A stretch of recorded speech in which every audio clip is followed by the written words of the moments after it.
21. So we have only this afternoon and we have tomorrow. So we will start, and I rely on your cooperation because we have to finalize at least up to around 10 sites this afternoon. Please, let us finalize it because tomorrow we cannot do it. 3 sites on this morning only. It's really, we don't have time. We don't have time. We have a lot of sites.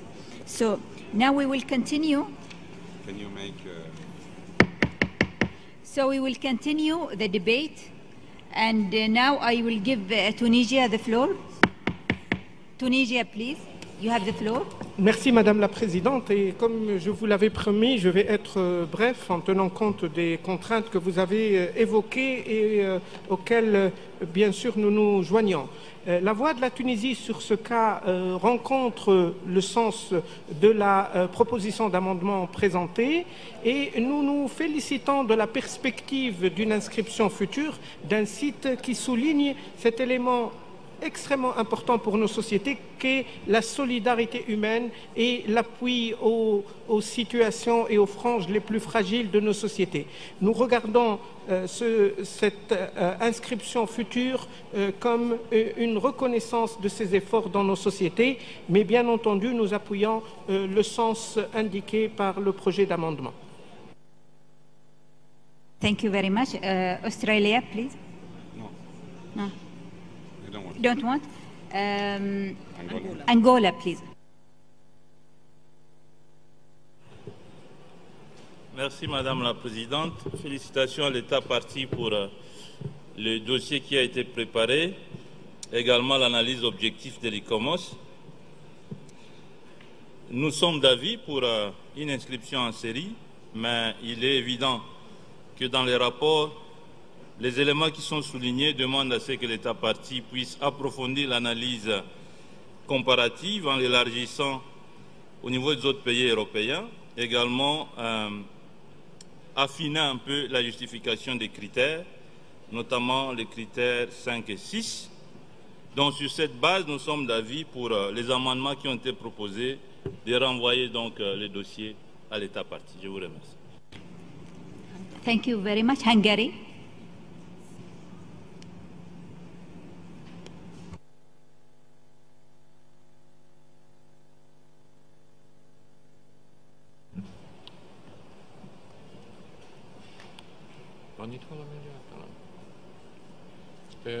Dear State Chairperson, excuse me for the delay. Hungary is the meaning that the site is a very important site worth to inscribe into the World Heritage List. But in this state, there are some consciousness and some problems with denomination as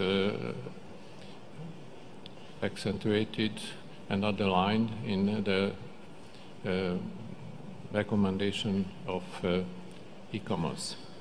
We can see somehow the same problems, and then the site at the moment, according to my opinion, should not be inscribed into the World Heritage List, but we agree with a status of reversal. Thank you. Thank you very much. Now I refer the matter to our reporter. Please just inform us if there is any amendment.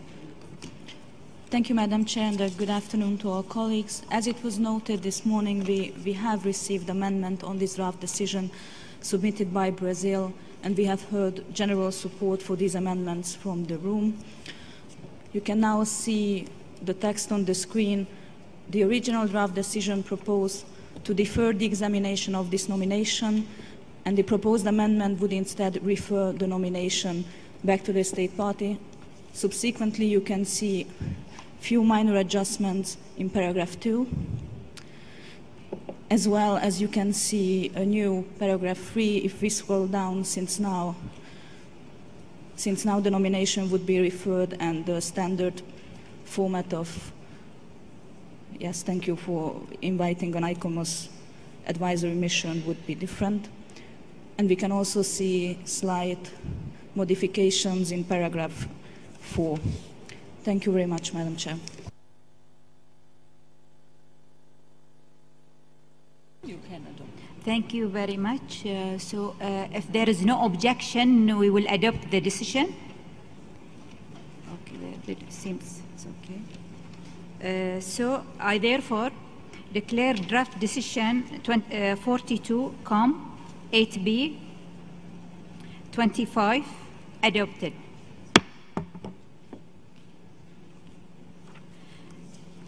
Now we will go back to Belgium, France.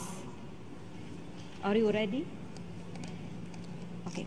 So I now invite the ECOMOS to present the site, and then Mr. Balsamo. Before Mr. Balsamo will give us the Secretariat views. Thank you.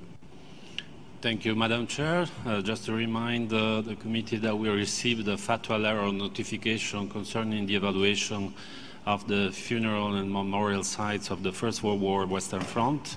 And this notification is to be found on page 20 of the English document INF 8B4 and on page 24 of the same document in French. Thank you.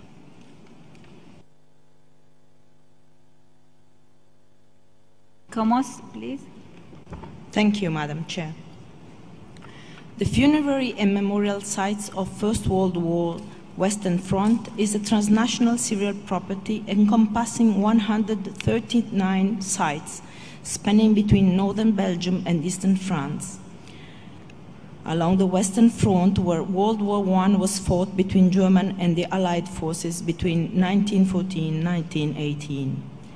The component sites include different types of necropolis: military, battlefield burial grounds, hospital cemeteries, regrouping cemeteries, often combined with memorials, evocative monuments, and landscape arrangements. The dossier highlights that the powers in conflict, America, Commonwealth, France, Germany, Belgium, among others, developed distinctive models for their cemeteries, and important architects and landscape planners were called to lay out the plans for these sites. And thereby the series includes some prominent artistic achievements and well-known necropolises. Around 70 components have been grouped in memorial sectors, which encompass the setting of the burial grounds in the buffer zones. Usually these were battlefields where the fallen fought and were killed. Already during the conflict, the extensive human losses caused by battles and trench wars triggered efforts to ensure identification of the fallen and their individual burials whenever possible. Only afterwards their remains were translated in national necropolis. Since the first weeks and months of the war, initiatives of burial were disparate. Soon collective burials became unacceptable, and so regulations were adopted, special departments created to this end, and the core elements of the memorialization developed. These are identification of the dead, inhumation in a coffin, information conveyed carefully to the families, organization of funerary service respecting the religions of the deceased, maintenance of the grave, regrouping in national necropolis, and in certain states, the repatriation of the remains and the return to the families. The nomination dossier sees this phenomenon as unprecedented for its scale and organization. The justification for the proposed outstanding universal values revolves around the series witnessing a completely new approach to the fallen in combat, a new cult of the dead as a response to the inhumanity of the war, and new architectural poetics conceived to memorialize the fallen. Proposed criteria include 3, 4, and 6. Criterion 3 revolves, as proposed, around the idea of the cult of the fallen in combat as a new cultural tradition, each fallen being buried and memorialized individually. Criterion 4 refers to the creation of a new typology of decorative, architectural, and landscape artifacts that reflect different cultural sensitivities in memorialization. Sites are also associated to elements directly related to the conflict. Criterion 6 as proposed, focus on the way funerary and memorial sites respond to the desire to perpetuate individual identity of the victims and to rehumanize society through commemorations, institutional events at the international, national, and local level. Proposing the funerary and memorial sites of First World War on the Western Front is a vast undertaking, and the nomination dossier is an impressive work that produced a documentation and an historical record of great value. The nomination, however, in ICOMOS view, raises several issues, some fundamental in nature, as it is not straightforward, for instance, what the state parties are trying to commemorate, and this affects the consistency of the selection rationale. Whilst the focus of the nomination is the cult of the individual fallen in combat, many sides do not match with this justification. The proposed justification for all criteria appears also problematic. Criterion 3 considers the individual interment of fallen soldiers.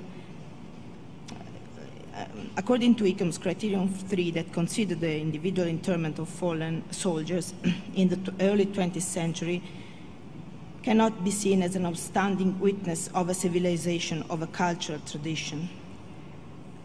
Criterion 4 has proposed a justification that has no reference to the immense tragedy that is behind this undertaking.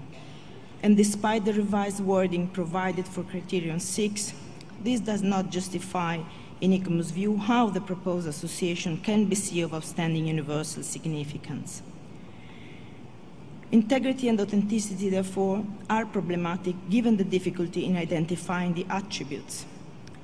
In relation to integrity, the state of conservation of the sites also appears uneven, and often their maintenance is driven by budget constraints rather than the consistency with their values. Several component sites in France still await legal protection under the heritage legislation to ensure that transformation in the vicinity do not affect negatively the sites. And an overarching management approach is not developed yet. A transnational management structure has been created, but this has not affected yet how sites are managed individually. However, more fundamental questions are raised by this nomination in ICOMOS view with regard to the relevance of the theme for the World Heritage List, how to present a property related to the first global conflicts, and what message should be conveyed by such property. The comparative analysis proved to be difficult, despite the additional efforts made by the state parties. No attempt has been made to see in what ways the series reflect the magnitude and the scope of this war and its inhumanity, and perhaps because it is an exercise almost impossible to conceive. The selection of the components is problematic, and so do the boundaries, and serious problems relate to protection and management at this stage, and their feasibility in relation to the sheer scale of the nominated property and its transnational nature. However, ICOMOS consider that first and foremost, this nomination raises fundamental issues in relation to the purpose and the scope of the World Heritage Convention, and its appropriateness to commemorate properties related to conflicts or war. The selection of World Heritage properties is always based on comparative analysis, and it appeared difficult to ICOMOS to undertake meaningful comparisons of suffering, human losses, or of the scale and scope of these conflicts. ICOMOS has devoted considerable time to assessing this property, as it could set a precedent for future nomination. ICOMOS noted that reservations were already expressed by the World Heritage Committee at the time of inscription of Auschwitz-Birkenau, which as a symbol for that and all other horrors, it should have remained in isolation. In other occasions, the World Heritage Committee noted that sites related to negative memories could include messages in contradiction with the Convention. And when the Hiroshima Peace Memorial was inscribed, other reservations emerged, and the call was made for a comprehensive reflection on whether and how sites related to divisive memories may be presented for inclusion in the World Heritage List. However, such a reflection has yet to take place. For these reasons, ICOMOS recommends that the examination of the nomination of the funerary and memorial sites of World War I Western Front be postponed until such a comprehensive reflection is undertaken. And this committee, in fact, has already decided under item 5A to undertake such a reflection through expert meetings. Thank you. Thank you very much. Is there any comment? Norway. Australia, please. Thank you, Madam Chairperson. Australia fully understands the rationale for the draft decision before the committee to postpone consideration of this nomination.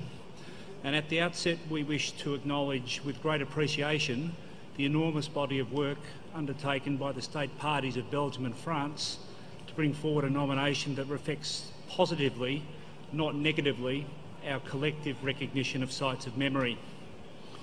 There is much discussion being had on sites of memory. The paper on the interpretation of Criterion 6, the paper on the interpretation of sites of memory, and the ICOMOS discussion paper are all valuable contributions. And there is still more to discuss, with many nominations in preparation and in prospect that go specifically to the question of how the World Heritage Convention deals with sites of memory, the relationship between the materiality of sites and the memories associated with them, and how they are understood across generations. This makes all the more important the committee's decision under agenda item 5A to convene an expert meeting and develop guidance on this matter. In these circumstances, Australia believes it is important to provide clarity to the nominating states parties about the future process. We had contemplated the avenue open to the committee to adjourn discussion on the nomination under Rule 31 of the Rules of Procedure, but on reflection, this course of action would leave the states parties in an unhappy limbo. Therefore, Australia proposes that the committee defers consideration of this nomination. This will give the states parties the opportunity to consider and reflect upon the considerable guidance provided in the ICOMOS evaluation as to how to revise and submit a new nomination. In our amendment, we have identified some of these areas, including the selection of component parts, the selection of boundaries and their buffer zones. Additionally, and importantly, deferral presents the states parties with the opportunity to work with their partners to improve the legal protection and management of each site. Lastly, deferral would allow the states parties to take full account of the guidance to be developed on sites of memory. We look forward to considering a further nomination at a future meeting of the committee should the committee decide today to defer this nomination. Thank you very much. Norway, you have the floor. Thank you, Madam Chair. Let me start by complimenting Belgium and France for having performed a good and constructive collaboration, as the two state parties, through the nomination process, have managed to strengthen the dialogue and ownership of local stakeholders as well as descendants of the fallen soldiers around the globe. That being said, Norway is of the view of that a discussion of this nomination must be seen in relation to the decision that we, the committee, made under item 5A, paragraphs 6 and 7, namely on interpretation of sites of memory and sites associated with memories of recent conflicts. And we quote, "To allow for both philosophical and practical reflections on the nature of memorialization, the value of evolving memories, the interrelationship between material and immaterial attributes in relation to memory, and in the issue of stakeholder consultation, and to develop guidance on whether and how these sites might relate to the purpose and scope of the World Heritage Convention." End of quote. Madam Chair, this is important because the topic challenges the Convention on several levels, particularly regarding the universality of the Convention and the importance or priority of values. It perhaps even challenges some ideas that are the basis of the Convention. On a more concrete level, prior debates and reports have shown that we lack proper scientific tools to deal with this topic. With reference to the above, Norway finds it very challenging to make a scientific and objective decision as expected through paragraph 23 of the operational guidelines. and with further reference to the rules of procedure, Rule 31, we would like to propose that this item be adjourned to allow for the activities described above to be implemented in a proper way, and further that the item be reactivated upon provision of additional information aiming at demonstrating how the outcome of the reflection undertaken apply to it, thus enabling completion of the evaluation by ICOMOS. In light of this, Norway has proposed also an amendment, and we will welcome the discussion and consideration of this nomination at a later session of the committee. Thank you. Thank you very much. Hungary, you have the floor. Thank you, Madam Chair. Hungary would like to join to the previous speakers and the delegations. Hungary welcomes the collaborative approach of the two state parties concerning the joint nomination, which further strengthens the spirit of the Convention. But the Hungarian delegation, even after a careful examination of the nomination file at this stage, cannot make a decision on the property's relevance on the World Heritage List. Further elaboration is needed on how the nominated site with such specific concept could have a right place on the World Heritage List, and on how the committee should acknowledge its rightful importance by different means, probably by creating another subcategory for memorial places. We believe that setting up an expert group consisting of members of the advisory bodies, the Secretariat and the committee could clear up all confusions emerged during the evaluation process. Therefore, Hungary, by acknowledging and commending the state parties for the careful preparation of the nomination file, supports further discussions not only for the sake of the evaluation of the present file, but also for sites with similar notion.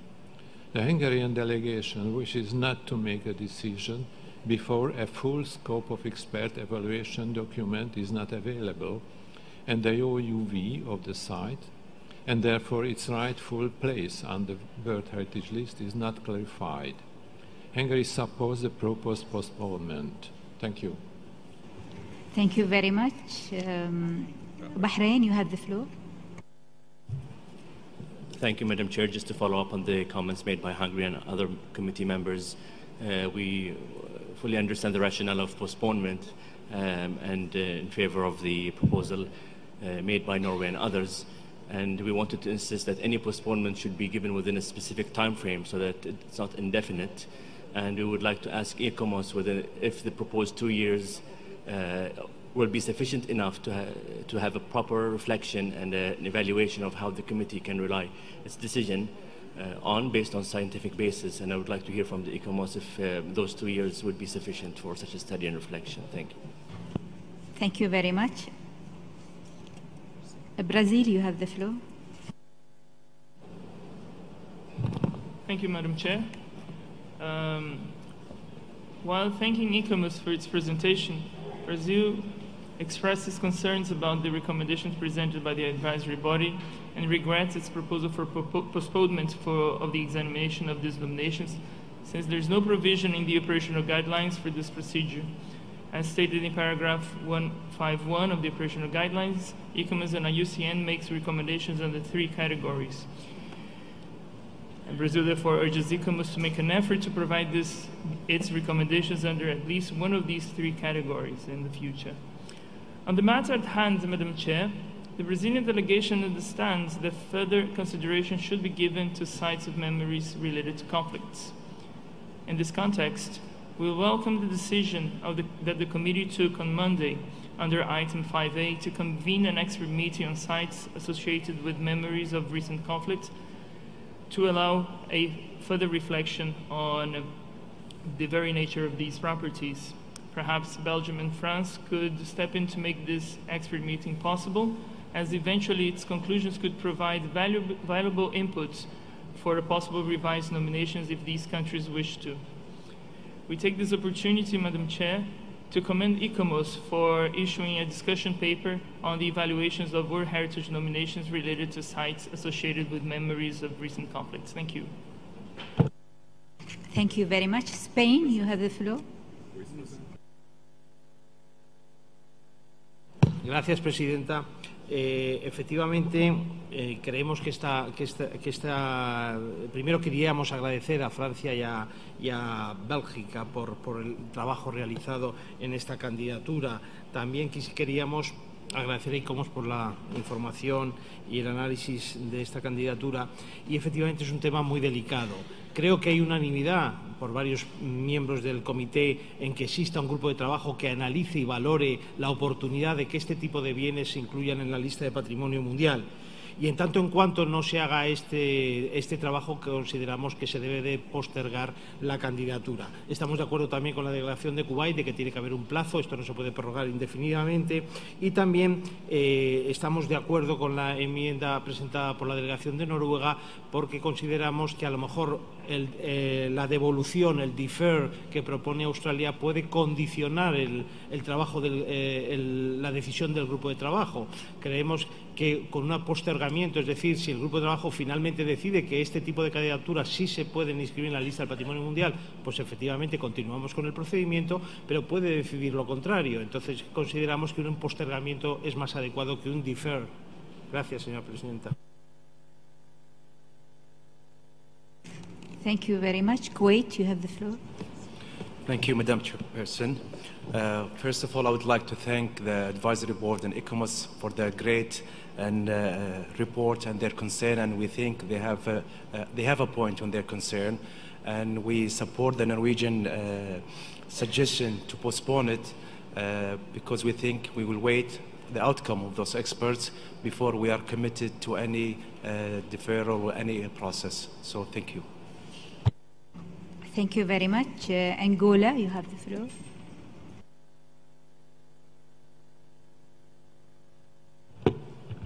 Madame la Présidente, l'Angola avait proposé dès le début de nos travaux justement cet amendement de mettre en place un groupe de travail pour approfondir les outils scientifiques d'appréciation et d'évaluation des sites de mémoire. Face à cela, et face à la situation à laquelle nous sommes confrontés, j'aimerais faire peut-être deux questions au centre. Évidemment, avoir l'avis du Conseil juridique. Premièrement, à l'absence des outils d'évaluation d'une proposition d'inscription, est-ce que la proposition devrait être reçue par les centres? 1. 2. Le report ne fait pas partie d'une des décisions qui figurent dans les orientations de la Convention. Et dans ce cas, qu'est-ce que le Conseil juridique nous conseille, nous en tant que comité? Quelles décisions pourront-nous prendre face à une telle situation? Je vous remercie. Thank you very much. And now I give first the floor to the ICOMOS. Thank you, Madam Chair. I think the question that ICOMOS has received has been posed by the Honorable Delegate of Bahrain concerning the time frame that such reflection would be needed. He was asking whether 2 years would be sufficient, and internally we can't fix a time frame, but I believe that 2 years would be exactly what ICOMOS would like to see, to allow for some time of reflection and at least 1 or 2 meetings to address the issue on the methodological framework for assessing these properties and also the principles, you know. So yes, I believe 2 years would be a good time frame for such a reflection. Thank you very much. Australia, you have the floor. Thank you, Chair. I just, in the course of the contributions from distinguished colleagues, the question arose in relation to Australia's proposal for a deferral of the dossier as to whether the states parties of Belgium and France would essentially be prepared to wait before submitting a new nomination so that they were able to fully take account of the of the guidance that comes out of the expert reflection on this process. So it would be good and helpful, I think, to the committee to hear from both states' parties as to whether they would indeed be prepared to hold back until such time as that guidance material is available for their full consideration in developing a new nomination. Thank you very much. Tunisia, please. Merci Madame la Présidente. La Tunisie a suivi avec beaucoup d'attention le débat et l'évolution des propositions ainsi que les éléments qui composent ce texte. Nous comprenons parfaitement la sensibilité de cette question aux yeux des uns comme aux yeux des autres. Il y a des propositions que nous émettons un doute sous le contrôle de Madame la conseillère juridique de leur conformité avec nos statuts et règlements. Nous proposons, dans le sens d'aller plus loin dans notre programme, mais tout en gardant l'importance de ce dossier, une petite équipe, un petit comité de réflexion composé de quelques États parties pour faire aboutir l'ensemble de ces propositions, mais surtout de veiller à ce qu'on prenne une décision en totale conformité et avec la Convention et avec nos règles de fonctionnement internes. Je crois que cette précaution protégera notre décision de quelques incertitudes futures, parce que la grande question, c'est comment ce dossier, au vu de toutes ces propositions, reviendra devant un autre comité et sous quel régime juridique. Je crois que nous sommes devant un cas sui generis de ce point de vue-là. Thank you very much. I give the floor now to Alexandro to answer the question about the procedure. Thank you, Madam Chair. As regard to the first question asked by Angola about the receivability of the dossier, actually we based our judgment about the completeness of a nomination regarding the compliance with paragraph 132 of the operational guidelines and annex 5 of the operational guidelines, and basically this does not concern the substance of the nomination that are submitted, but more the form. So in this case, the nomination submitted from this point of view responded well to all the requirements of paragraph 132 and the annex, and it was totally receivable. Thank you. Thank you very much. Now the legal advisor, please, to answer the question of Angola.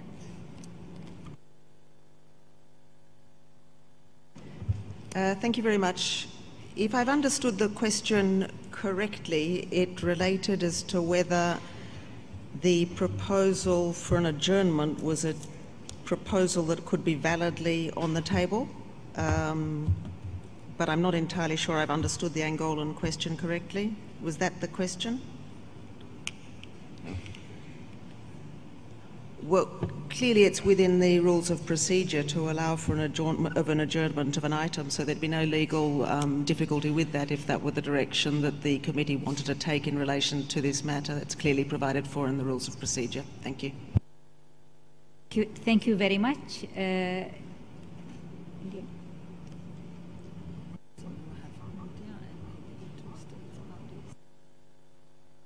I give now India the floor, please. India.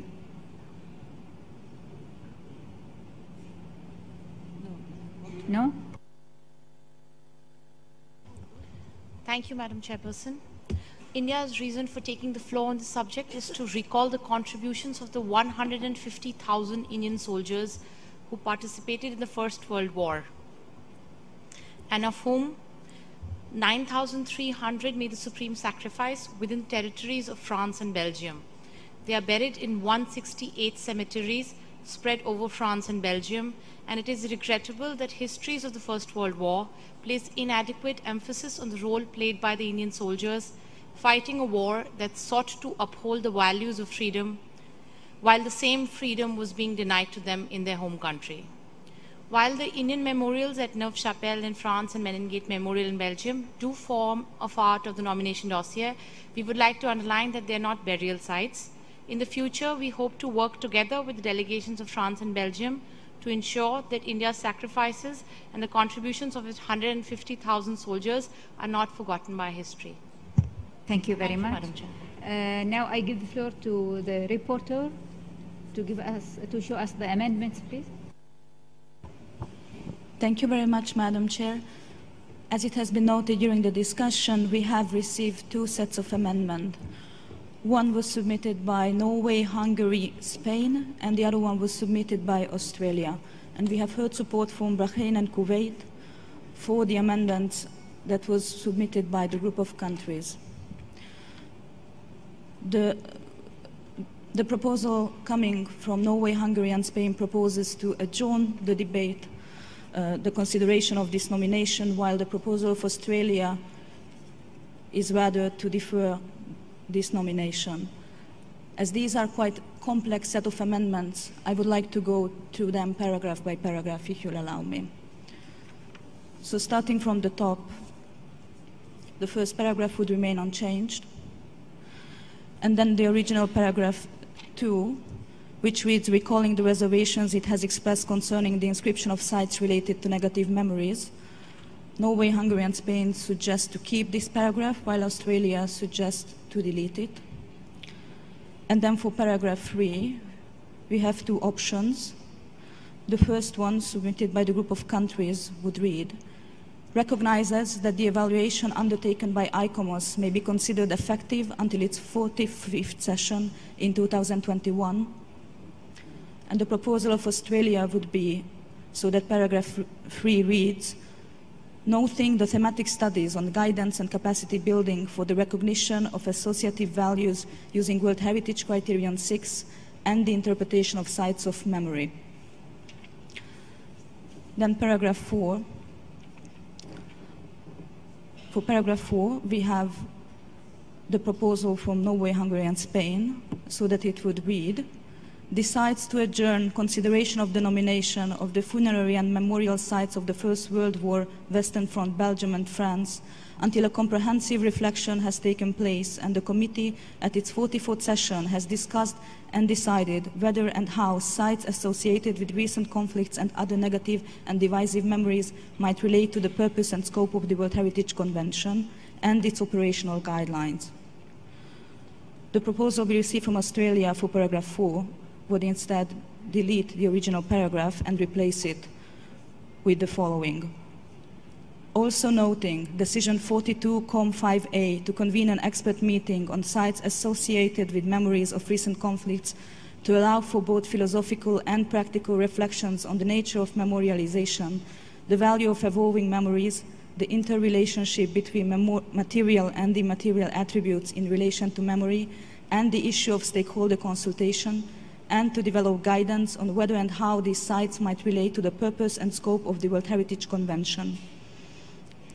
Then going further down below, for paragraph 5, again we have 2 options. The proposal submitted by the group of countries would read, encourages states parties to provide support to the undertaking of the comprehensive reflection, including through contributions or hosting an expert meeting, while the proposal of Australia for this paragraph would be instead to read, recognizes the international importance of the nominated property. Then going to new paragraph 6, again we have 2 different options. The first one submitted by the group of countries would read, notes that the nomination of the funerary and memorial sites of the First World War, Western Front, Belgium and France could only be considered by the committee upon further review by the advisory bodies in light of committee decision referred to above and upon receipt of additional information to be provided by the states parties concerned. The proposal of Australia instead would read, welcomes the use by the nominating states parties of principles to guide development of the proposal, including the adoption of the consensual approach involving all parties concerned and the use of an inclusive, balanced interpretation framework incorporating the context and history of the sites. Then we have the proposal for 2 new paragraphs by Australia. Paragraph 7, which I'm going to read out, would read, defers the examination of the nomination of the funerary and memorial sites of the First World War Western Front, Belgium and France on the World Heritage List in order to allow the states parties, with the advice of ICOMOS, to reassess the selection of component parts with focus on a clear and consistent typology and sustainability of memorial activity, reassess the boundaries of the component parts and the buffer zones, further reinforce, when necessary, the legal measures that are currently in place for each component part to ensure the proper protection of each site. And then we have a final paragraph 8 that would read, encourages the states parties of Belgium and France to take full account of the outcomes of decision 42-5A in preparing a revised nomination for consideration by the World Heritage Committee. Madam Chair, as I have just read out, these are quite complex set of amendments, so it might be advisable to you that the committee first deliberates whether they would like to go along with the Australian proposal for deferral or the proposal of the group of countries to adjourn the debate. Thank you. Thank you very much. Before I give Australia, I just suggest that you meet together and with any member state would like to participate and finalize the wording of the draft decision. I will give you now the floor, Australia, and then Cuba, please. Thank you, Chair, and we would be happy to embrace your suggestion, but would just like to get some clarification first from the legal advisor. So we have two essentially different propositions here, one from Australia to defer consideration of the nomination, and one from Norway to adjourn debate under Rule 31 of the Rules of Procedure. The point I would like to receive clarification on is whether if the proposal to adjourn the debate was to be discussed, is it within the scope of the committee to add the substance that Norway has brought forward with its proposal? So is it simply a matter of adjourning and to a particular time or no time at all, or can the committee add the additional constraints or suggestions, I should say, from Norway to the adjournment proposal? And I think this is an important matter to resolve to aid the committee's consideration of this dossier. Thank you very much. Cuba, please. Gracias, señora presidenta, pero el distinguido delegado de Australia me ha permitido ser mucho más breve. Compartimos exactamente la misma preocupación en cuanto a los efectos del lenguaje que usamos y la diferencia entre el aplazamiento y el postergamiento.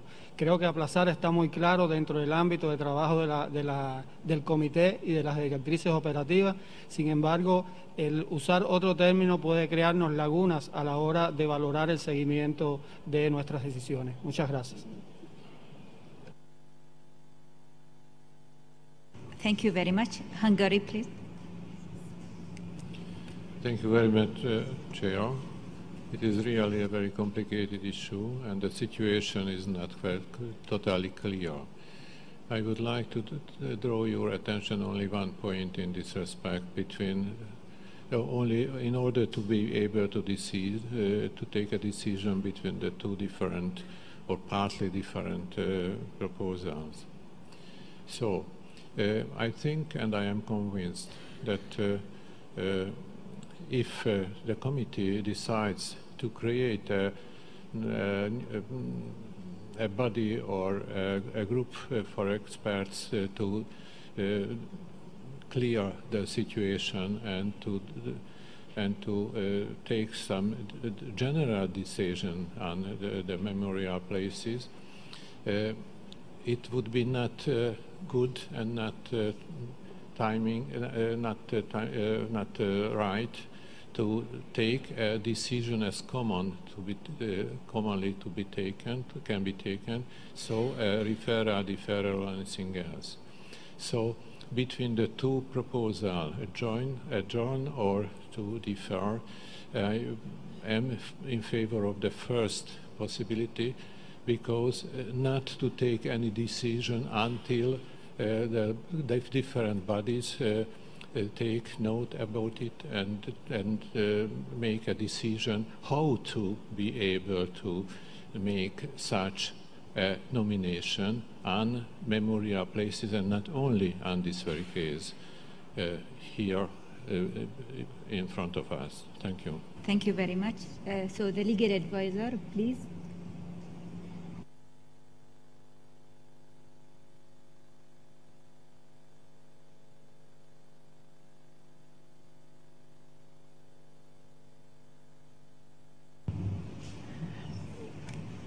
Thank you very much.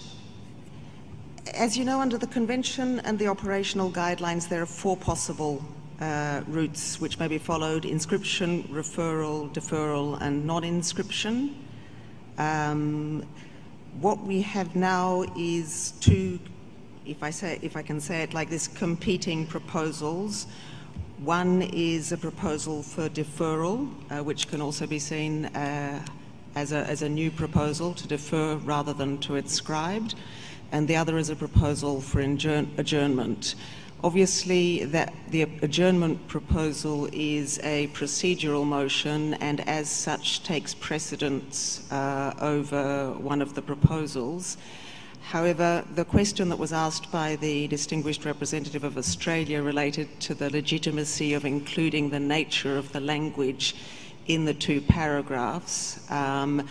In my view, given that the language of the rule allows a state member to move adjournment either sine die or to a particular time, to the extent to which that language in the adjournment proposal in fact specifies that which constitutes the particular time, because it's after the 43rd session we'll have made a decision on the matter in question, and then subsequently at the 44th session the matter could be taken up again on the basis of additional information and evaluation which has been provided, taking account of that which had been decided at the 43rd session.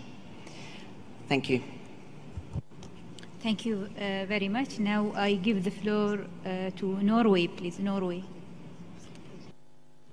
Thank you, Madam Chair. We just wanted to join our distinguished representative of Hungary stating that what is most important to us is to ensure that we have sufficient time for discussion. Thank you.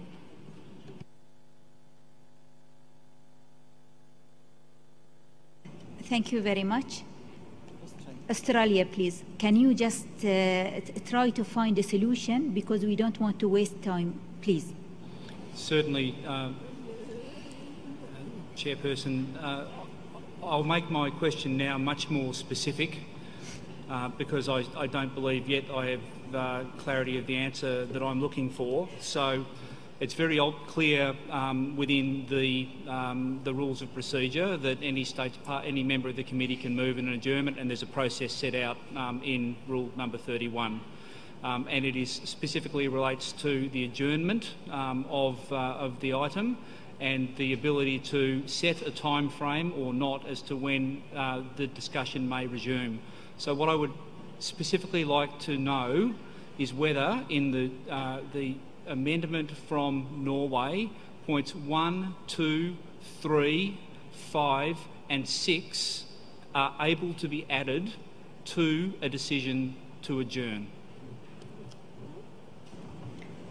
Okay, the legal advisor, please. Can you answer this question now?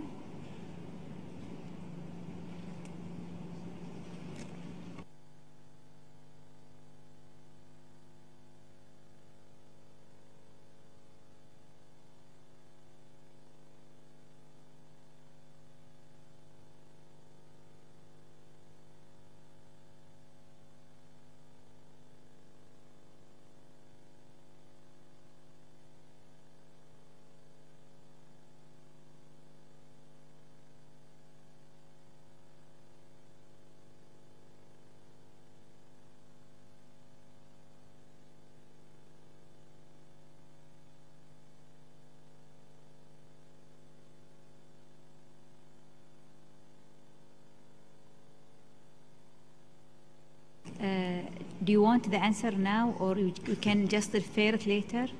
Because we are wasting the time, and then you don't... I can give the floor to France now.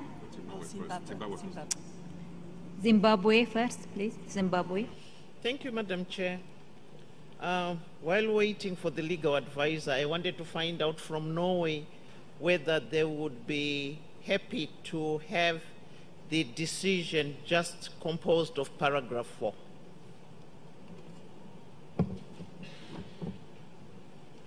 Thank you. Can you give the floor to France and Christian Monsieur when they are in the decision at the moment?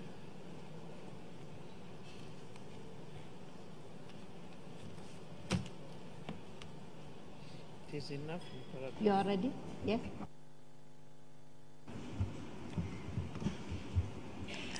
I understand the question and the difficulty of Australia, and I think it is a quite complicated case. This is not the sort of matter in relation to which adjournment is usually proposed.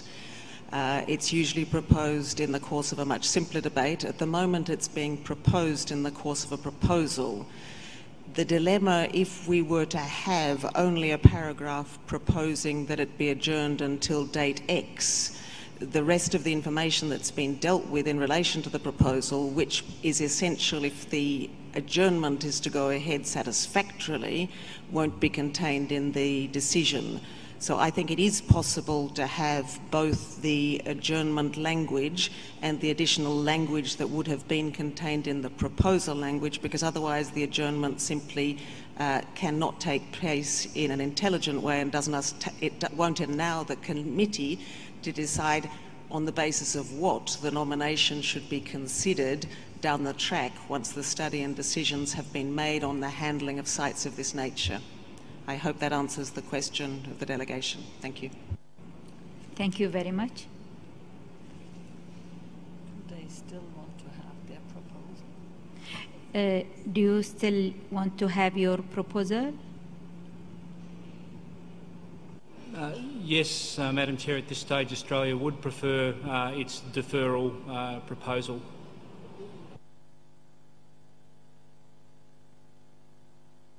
So, excuse me, just to save your time, can I call upon you to meet together and try to find acceptable wording for you both, for you all, please? Spain? Spain, please, you have the floor. Muchas gracias, señora presidenta.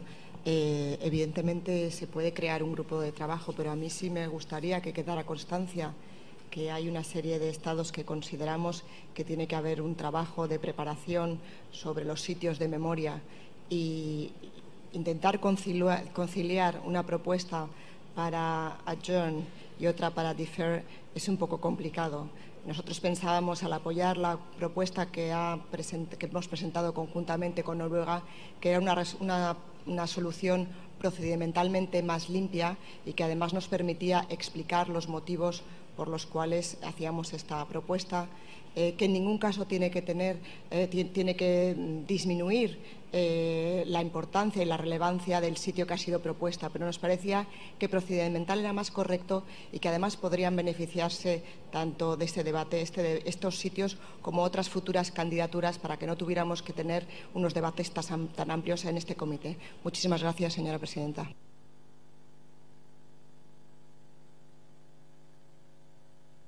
Thank you very much. Australia, please. I will make this, I hope, my last intervention on this matter, Madam Chairperson. So the reason that we are proposing deferral is because we believe that a deferral best reflects the use of the operational guidelines in relation to the consideration of a nomination. We would be very open to a proposal to make more clear and specific in our deferral proposal that the committee would not consider this matter before it would be at the 44th session or later, so that there is full opportunity for the guidance that is to be developed to be taken into account, if that would be acceptable to other parties. But we really do feel that it is important to frame this decision within the established procedures for the committee under the operational guidelines around the decision framework of not inscribe, defer, refer, inscribe. Thank you very much. Hungary, please. Thank you very much, Madam Chair. If you allow me to reiterate my statement, of course I will not do so, but please take into account this one. So I want to emphasize again that a decision of the committee, independent from the fact what kind of the decision is, deferral, referral or so, is a decision.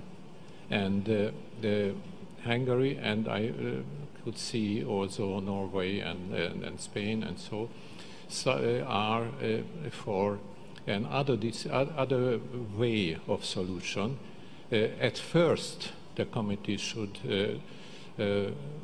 elaborate the methods of the nominations and the decision-making methods of these types of nomination, and only after to take any decision. So if we make any decision now about this very case, we give a precedent into a wrong line and wrong direction. So if it is possible, and I could see that it is possible for the committee to postpone, to adjourn the decision, that please follow this way. Thanks. Thank you very much. Australia, please. Now I do promise, Chair, this is my last intervention. We're very happy to take on board your suggestion that we form a small group to work this through. Thank you very much. Norway, do you have something else? You agree about this? You want to say something? Thank you, Madam Chair. Yeah, we actually wanted to intervene before Australia once again, but we would just like to second our distinguished representative from Spain and Hungary on their intervention, and we're not sure about the idea of a working group. Thank you.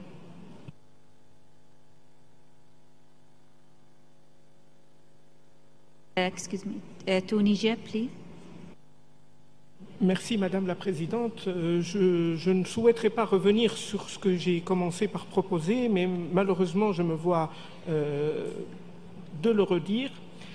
Nous sommes devant deux positions importantes et chacun des choix emporte non seulement notre lecture du dossier, mais emporte la gestion globale du comité de ce dossier sensible. Toutes les propositions sont honorables et compréhensibles. Nous ne sommes probablement pas en mesure, dans un laps de temps raisonnable, de le trancher dans un débat ouvert.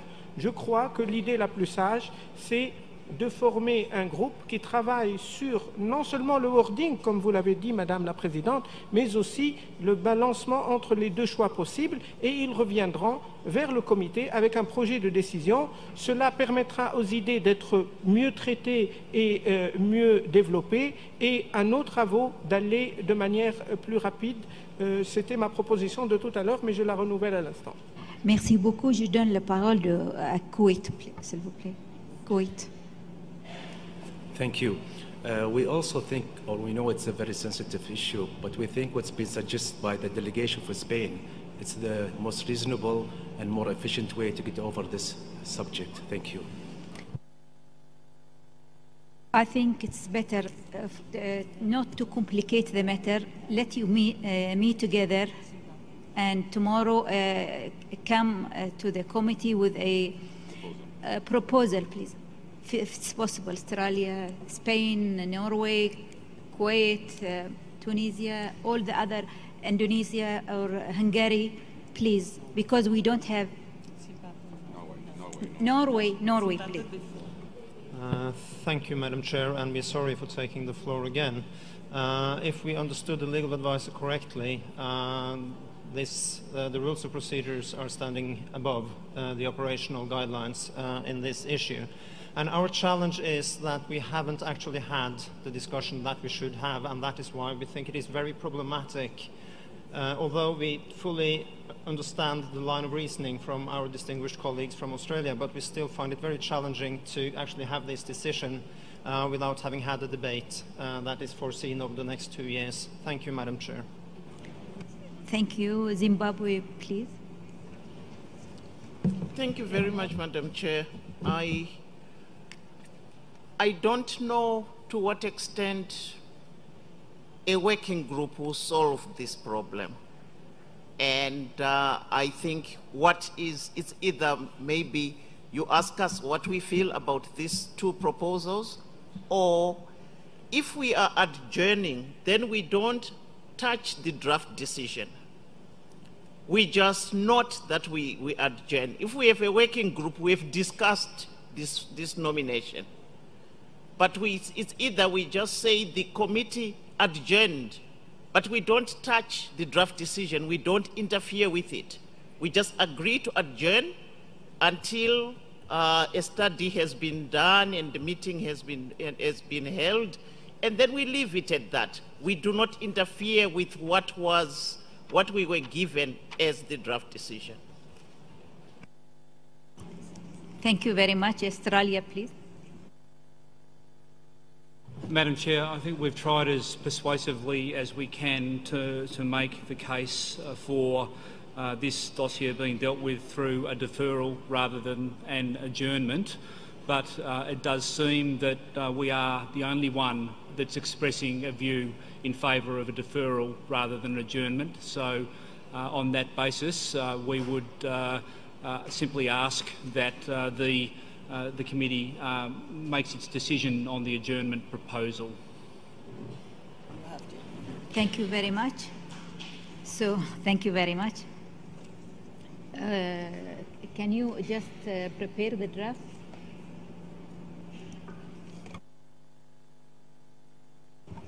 Thank you, Madam Chair. We'll ask for a few moments of your time to prepare the draft decision. Thank you.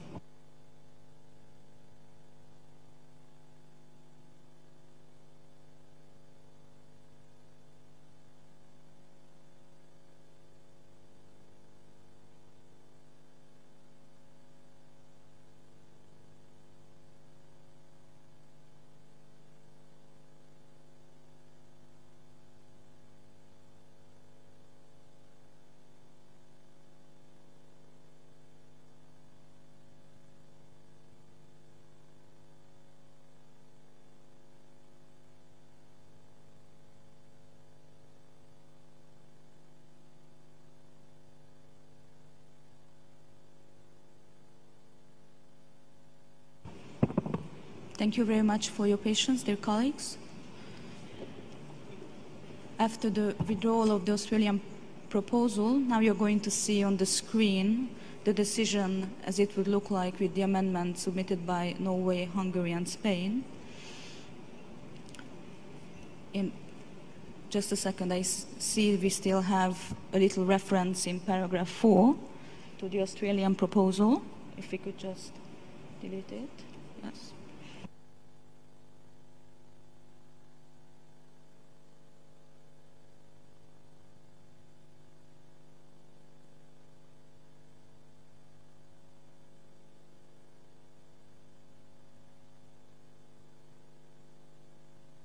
Yeah, let's go paragraph by paragraph, please. Thank you, Madam Chair.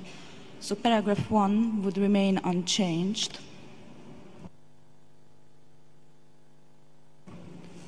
So it's so approved, decided. Paragraph 2 reads, recalling the reservations it has expressed concerning the inscription of sites related to negative memories. It is so decided. Paragraph 3 reads, recognizes that the evaluation undertaken by ICOMOS may be considered effective until its 45th session in 2021. It is so decided. Paragraph 4 decides to adjourn consideration of the nomination of the funerary and memorial sites of the First World War, Western Front, Belgium and France until a comprehensive reflection has taken place and the committee at its 44th session has discussed and decided whether and how sites associated with recent conflicts and other negative and divisive memories might relate to the purpose and scope of the World Heritage Convention and its operational guidelines. It is so decided. Paragraph 5 encourages states parties to provide support to the undertaking of the comprehensive reflection, including through contributions or hosting an expert meeting. It is so decided. Paragraph 6 notes that the nomination of the funerary and memorial sites of the First World War, Western Front, Belgium and France could only be considered by the committee upon further review by the advisory bodies in light of committee decision referred to above and upon receipt of additional information to be provided by the states parties concerned. It is so decided. So let me now declare that draft decision 42, 8B, 24 adopted.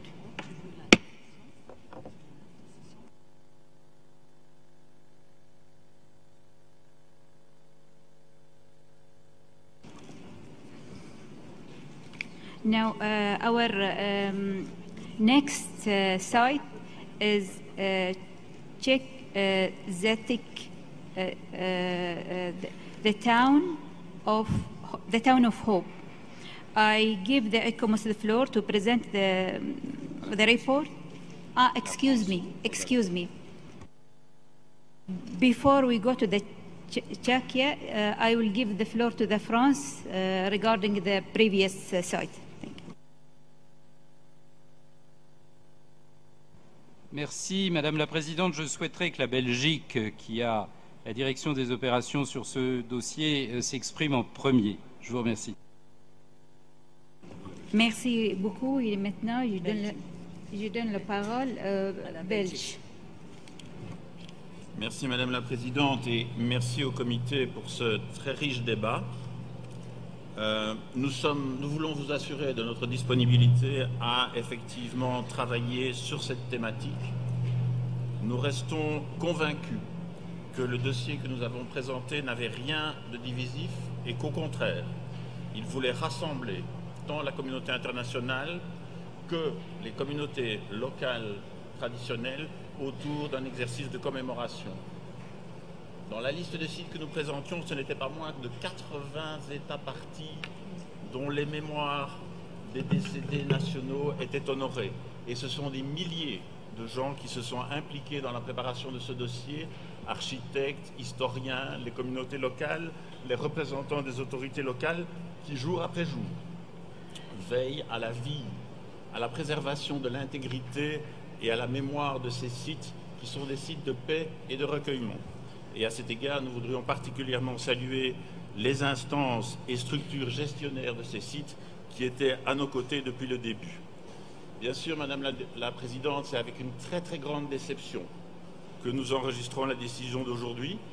Nous le répétons, nous sommes à la disposition de tous pour apporter l'expertise que nous avons réunie dans la préparation de ce dossier et nous attendons effectivement avec impatience la reprise de ce débat. Et donc nous vous remercions encore et effectivement maintenant je voudrais peut-être rendre la parole à mon collègue français. Merci Madame la Présidente. La France, s'il vous plaît. Merci Madame la Présidente. En complément de ce que vient juste de dire le délégué de la Belgique, je voudrais faire deux remarques. La première, c'est que tout ce que nous faisons depuis le début de la semaine traite de la mémoire. Ce que nous avons inscrit ce matin, le magnifique site de Mumbai, c'est la mémoire de la présence coloniale britannique au cœur d'une très grande ville indienne aujourd'hui. Et c'est tout à l'honneur de l'Inde d'avoir préservé cet élément de son passé. Le site que nous avons inscrit de Fars, sur cette grande cité sassanide, c'est la mémoire de l'Iran avant qu'il ne devienne musulman, c'est la mémoire des populations iraniennes, et là aussi nous faisons un travail de mémoire. Il n'y a pas de mémoire négative, la mémoire est toujours négative et positive, bonne et moins bonne, blanche et noire, et que le site que nous présentons avec la Belgique, ou tout au moins l'ensemble des sites, est justement là pour démontrer qu'une mémoire peut être réconciliée. Ce qui fait la valeur de ce site, c'est aussi, comme l'a fait remarquer la distinguée représentante de l'Inde, qu'il y a là des populations qui sont enterrées sur nos sols, le sol de la Belgique et le sol de la France, qui viennent de la planète entière. Je comprends et nous approuvons le fait qu'il faille continuer la réflexion. Nous soutenons entièrement, et c'est comme ça que nous voyons la décision que vient de prendre le comité. Nous ne voyions pas bien la différence entre un différé et un ajournement, mais enfin, c'est très bien, c'est un ajournement. Il faut poursuivre les travaux et nous sommes tout à fait prêts, avec le Centre du patrimoine mondial et avec l'ICOMOS, à organiser dans l'hiver une réunion sur ces sujets sensibles. Je vous remercie, Madame la Présidente. Je vous remercie. And now I invite ICOMOS to present the nomination of Zetic, the Town of Hope. Hopes. The Town of Hopes. And before that, I give the floor to the Secretariat. You don't have? Okay. So the ICOMOS directly. Thank you. Thank you, Madam Chair. Located south of the O Mountains in northwestern Bohemia, Žatec, the Town of Hope's nominated property, comprises the historic center of Žatec, its southern 19th century expansion, known as Prague suburb, and the Anton Reher Export Brewery Complex. Historically, the city of Žatec and the surrounding region have played a significant role in the international hops trade, thanks to qualities of the local variety of aromatic hops, a sought-after key ingredient for beer production, and the surplus in crop.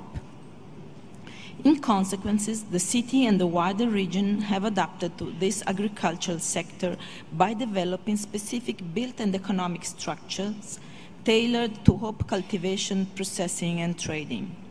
It has been nominated for it would represent a unique locality illustrated hop growing and processing throughout the centuries, for the high quality of the Saaz hop, for the long-term development of hop processing in the Middle Ages and in the late 19th and early 20th centuries. And because comparison with other relevant sites would indicate that the concentration and number of buildings all based on one single commodity would have no parallel. Selected criteria for this property includes criterion 2, 3, and 4. Criterion 2 is justified as the site would represent a globally known place for international exchange of hope-related techniques. Criterion 3 focuses on the unique qualities of the Saaz hope as the basis for the traditions of hope growing, whilst Criterion 4 refers to Žatec being proposed as an outstanding example of town with a high number of specialized building related to hope processing.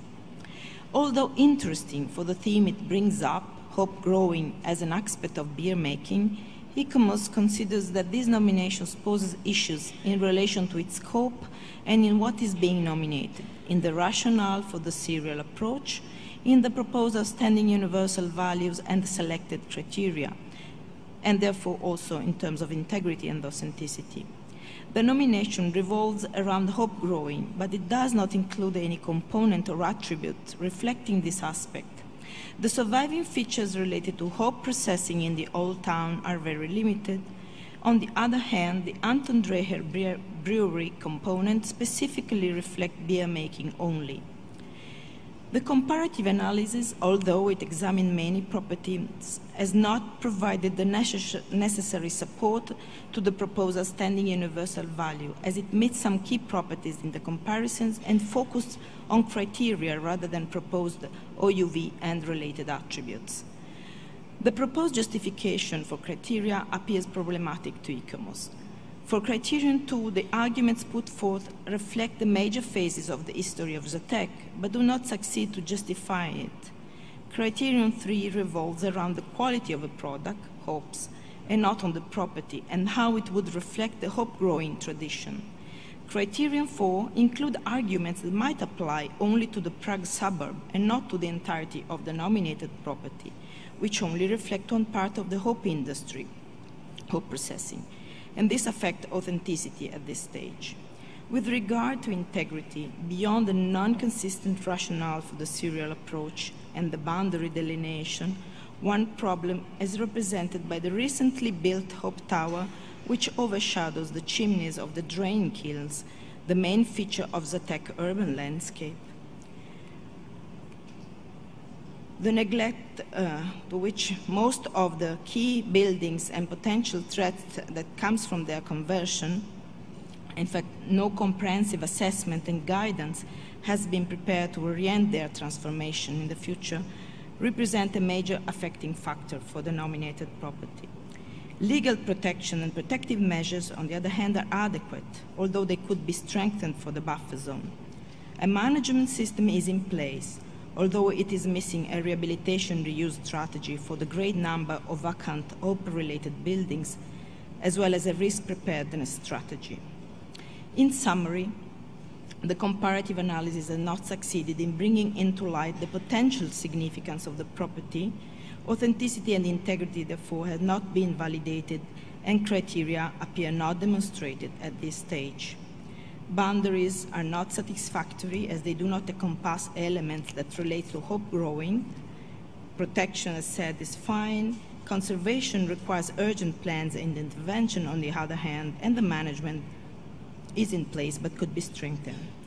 ICOMOS recommends, therefore, that Zatek, the town of hopes, be deferred so as to allow the state partner to deepen the research on the theme of hope growing and processing on the property and its wider setting, to bring into focus the potential significance and areas related to hope farming which have been impacted by this activity. And if a robust case can be made, then reconsider the scope of this nomination. Thank you, Madam Chair. Thank you very much. Is there any comments? Thank you very much.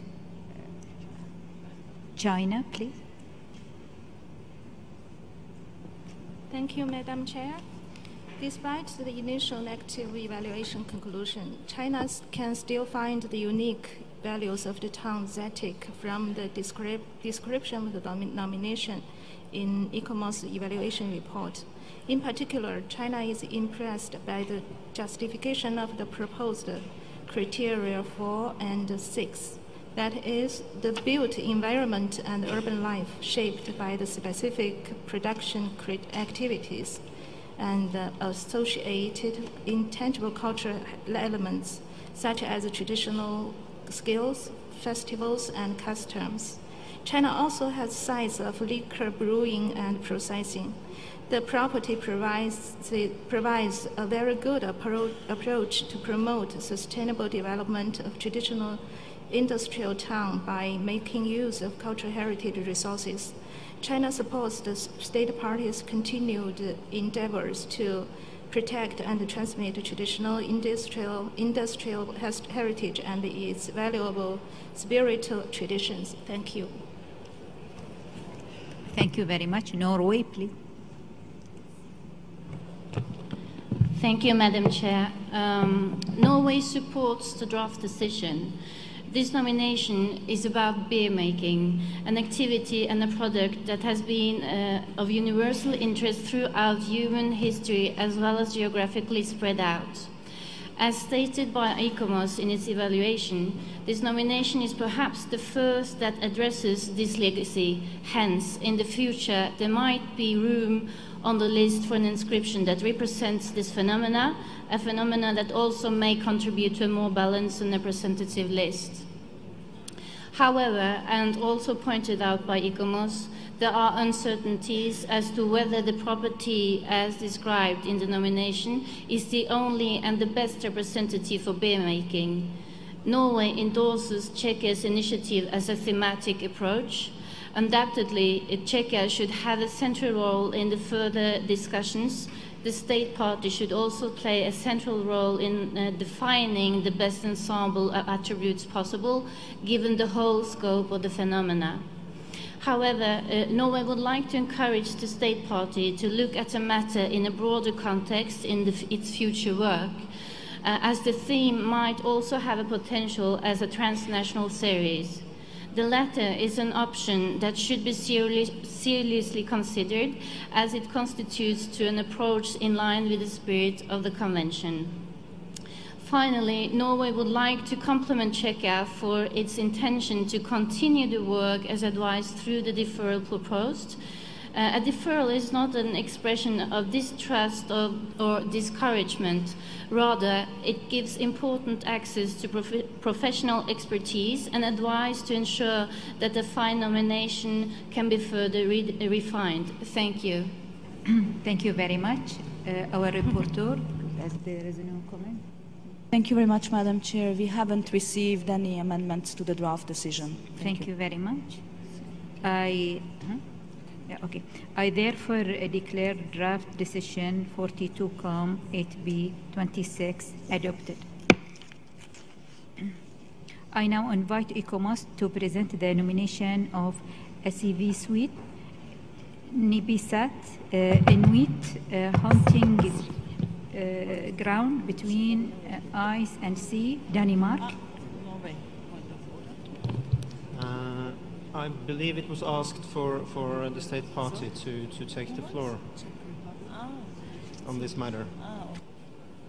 Sorry, so Czech Republic, please, you have the floor. Merci, Madame la Présidente. La République tchèque tient à remercier l'ICOMOS pour la fine analyse de notre dossier de nomination et pour son rapport d'évaluation détaillé et très inspirant.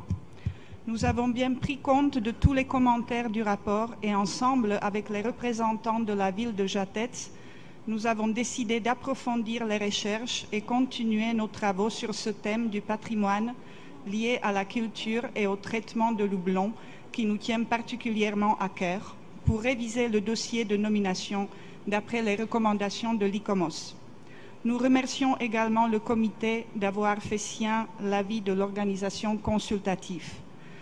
La République tchèque espère de soumettre bientôt un dossier plus cohérent et convaincant, un dossier qui nous permettrait d'inscrire ce bien sur la liste du patrimoine mondial en satisfaisant les critères et les conditions pour l'inscription et dans le plus grand respect de notre convention. Merci, Madame la Présidente. Thank you. Thank you very much.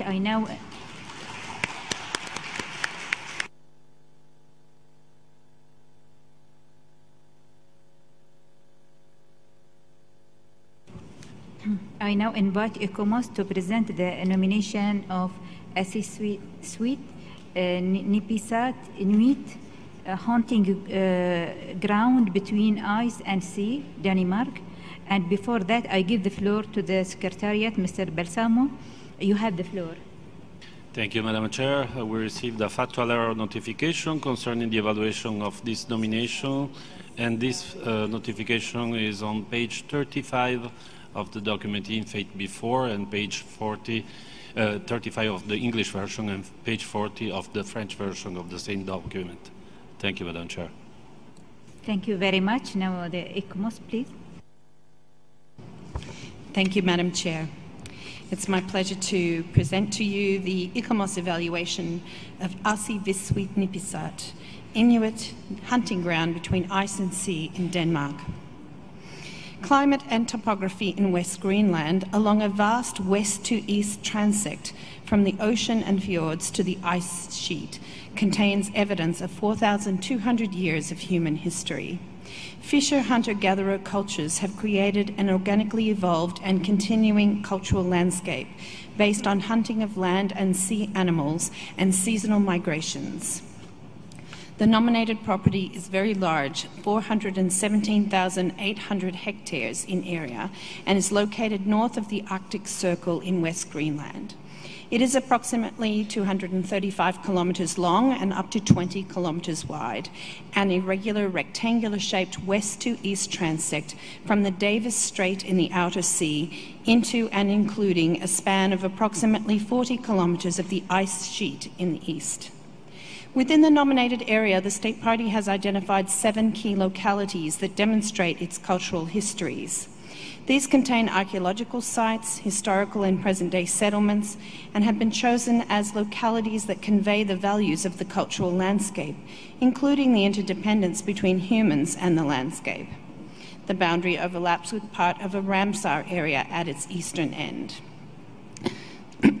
Excuse me. The 7 key localities are connected by traditional annual migration routes from coast to inland in summer and then back again in late autumn. The surrounding seascapes and landscapes provide the resources for hunting, fishing, and gathering. In the interior, caribou is the main game species. This area of Greenland features steep climate gradient between summer and winter, strong tidal currents, and an arid steppe interior. 3 major migrations of Paleo-Inuit and Inuit peoples came to Greenland from present-day Canada, including the Thule Inuit who settled in Greenland from the 13th century. From the 18th century, colonists from Denmark, Norway established settlements on the island of Nipisat. Archaeological evidence of large communal winter houses and communal hunting of caribou using runs and hides are distinctive characteristics of this cultural landscape. Other attributes include graves from various cultural periods which are found throughout the nominated area. The values of the cultural landscape include the contemporary cultural traditions of today's Inuit community.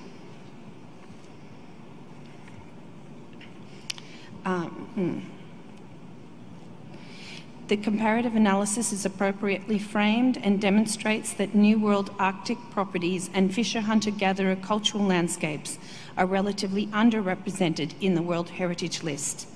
The nominated property is distinctive within the Arctic region because of the extent of its landscape elements, the specific chronological historical sequences, seasonal migration routes, communal hunting of caribou, and the contemporary traditions. ICOMOS considers that the integrity and authenticity of the property are demonstrated and that there are few visual intrusions or pressures of development. However, importantly, climate change impacts pose potential threats, and continued efforts to document the intangible attributes are needed. ICOMOS considers that Criterion 5 has been demonstrated by the transective environments and cultural features which demonstrate the resilience of the human cultures of this region and their traditions of seasonal migration. Evidence of culture-nature interactions, dynamic natural landscapes, intangible cultural heritage, and continuing hunting and seasonal movements create the cultural landscape. Based on the arguments presented, ICOMOS does not consider that the other criterion proposed by the State Party, Criterion 3, is demonstrated. No buffer zone has been provided. Following exchanges with the State Party, ICOMOS concluded that the lack of a buffer zone was acceptable because it is unlikely to be an issue for long-term protection. Cultural attributes, sites and structures within the property exhibit a stable state of conservation, although many are considered vulnerable due to environmental pressures and future threats from transportation infrastructure, modernization of the settlement, and tourism growth, including hunting tourism. The legal protection of the property was recently strengthened through an executive order adopted by the Greenland government, which came into force on 1st February this year. The management system is adequate, although the resources for its implementation need to be confirmed. ICOMOS encourages the State Party and the municipality to work with local communities to enhance the benefits for Inuit people arising from World Heritage inscription. To conclude, ICOMOS recommends that Asi Vissuit Nipisat Inuit hunting ground between ice and sea, Denmark, be inscribed as a cultural landscape on the World Heritage List on the basis of Criterion 5. A draft statement of outstanding universal value has been provided, and ICOMOS has also made a number of further recommendations. Thank you very much, Madam Chair. Thank you very much. Is there any comments? Australia, please.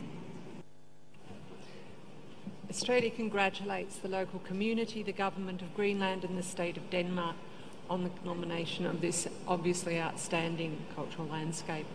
Landscapes such as this are patterned by the continuing knowledge and the practices of Indigenous peoples as they're reflected in the use and management of natural resources, and over a very long period of time are greatly underrepresented on the World Heritage List, as noted by ICOMOS.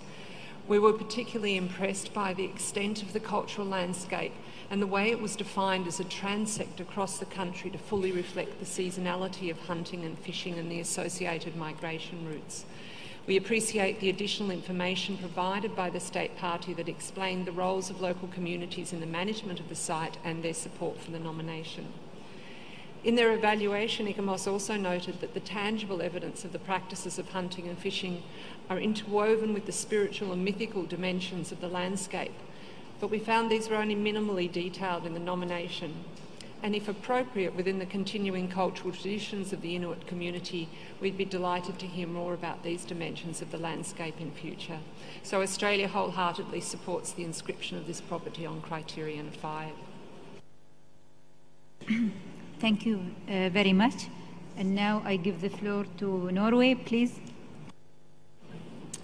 Madam Chair, Norway would like to congratulate Denmark with this second nomination for World Heritage in Greenland, the largest island in the world. As such, it is claimed to be the second new World Arctic property on the list, the first one being Kuujata in southern Greenland. Norse and Inuit farming at the edge of the ice cap inscribed last year. This inscription gives attention to fisher, hunter, gatherer cultural landscapes with continuing and contemporary traditions, which is a relatively underrepresented category on the World Heritage List. Greenland is an evolving modern society with traces of human settlements and nomadic living through centuries. For sure, there are challenges to be handled, as reflected in the draft decision. For example, tourism. Strategies that actively engages the cruise ship tourism sector may rise to become urgent in the near future. This is already subject to regulatory interventions in the western Norwegian fjords as well as elsewhere like Glacier Bay in Alaska. Cooperation and exchange of experiences in this field would be beneficial. Norway has ties to Greenland, historically as well as emotionally, so we really share the feeling of pride with everyone that has contributed to this magnificent nomination. Thank you, Madam Chair. Thank you very much. And now Zimbabwe. Zimbabwe, you have the floor. Madam Chair, Zimbabwe would like to join other state parties to congratulate Denmark on this day for the successful inscription of their property on the prestigious World Heritage List. This property was inscribed on the basis of Criteria 5, which recognizes the importance of cultural landscapes. This unique cultural landscape contains evidence of 4,200 years of human history with well-preserved evidence of fisher, hunter-gatherer cultures who exploited both terrestrial and aquatic resources. It is also important to note that the Inuit people on this cultural landscape have unique, intangible cultural heritage, which is important for the continued survival of this property. Madam Chair, the documentation of the unique Inuit cultural practices and intangible cultural heritage associated with this cultural landscape should continue. Once again, we congratulate the State Party of Denmark for bringing this very important addition to the World Heritage List. Thank you, Madam Chair. Thank you very much. Tanzania, you have the floor. Madam Chair, having considered the presentation of the nomination dossier, the analysis of the advisory bodies, and their recommendations that the site be inscribed as it meets Criteria 5, the conditions of authenticity and integrity, United Republic of Tanzania supports the draft decision that the site be inscribed on the World Heritage List as a cultural landscape on the basis of Criteria 5. Madam Chair, United Republic of Tanzania delegation congratulates the State Party of Denmark for having undertaken such a successful nomination dossier. However, the State Party is encouraged to take into consideration the recommendations by the advisory bodies that includes developing and implementing the monitoring system with an explicit focus on the attributes of outstanding universal value, including introduction of regular monitoring and maintenance mechanism and indicators to monitor the social and physical impact of tourism activities. Once again, congratulations, Denmark. Thank you very much. China, you have the floor. Thank you, Madam Chair. China thanks the State Party of Denmark to offer such a spectacular nomination in the hot summer days of the Arabian Peninsula that enables us to have an extraordinarily pleasant experience that goes beyond the context of space and time. China welcomes the inscription of this important heritage landscape of humanity because it fills the gap on the World Heritage List and enables us to pay more attention to the conservation of traditional cultures and sustainable ecological landscape in polar regions, which is essential to the development of mankind as a whole. So congratulations to Denmark. Thank you. Thank you very much. Tunisia, you have the floor.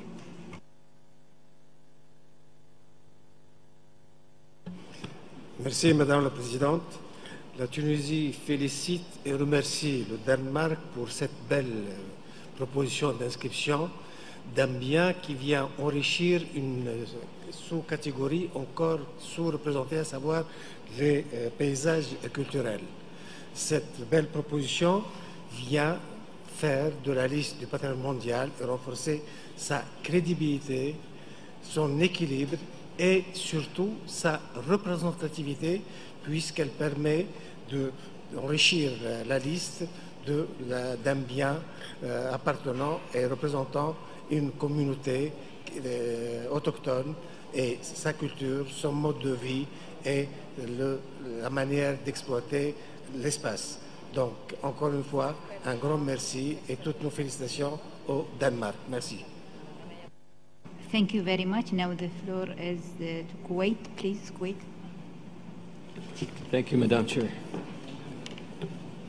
My delegation would like to congratulate the State Party for introducing such outstanding example of a traditional human settlement that projects seasonal migrations and settlement patterns and the cultures of fisher hunter-gatherers, which address the gap in the World Heritage List.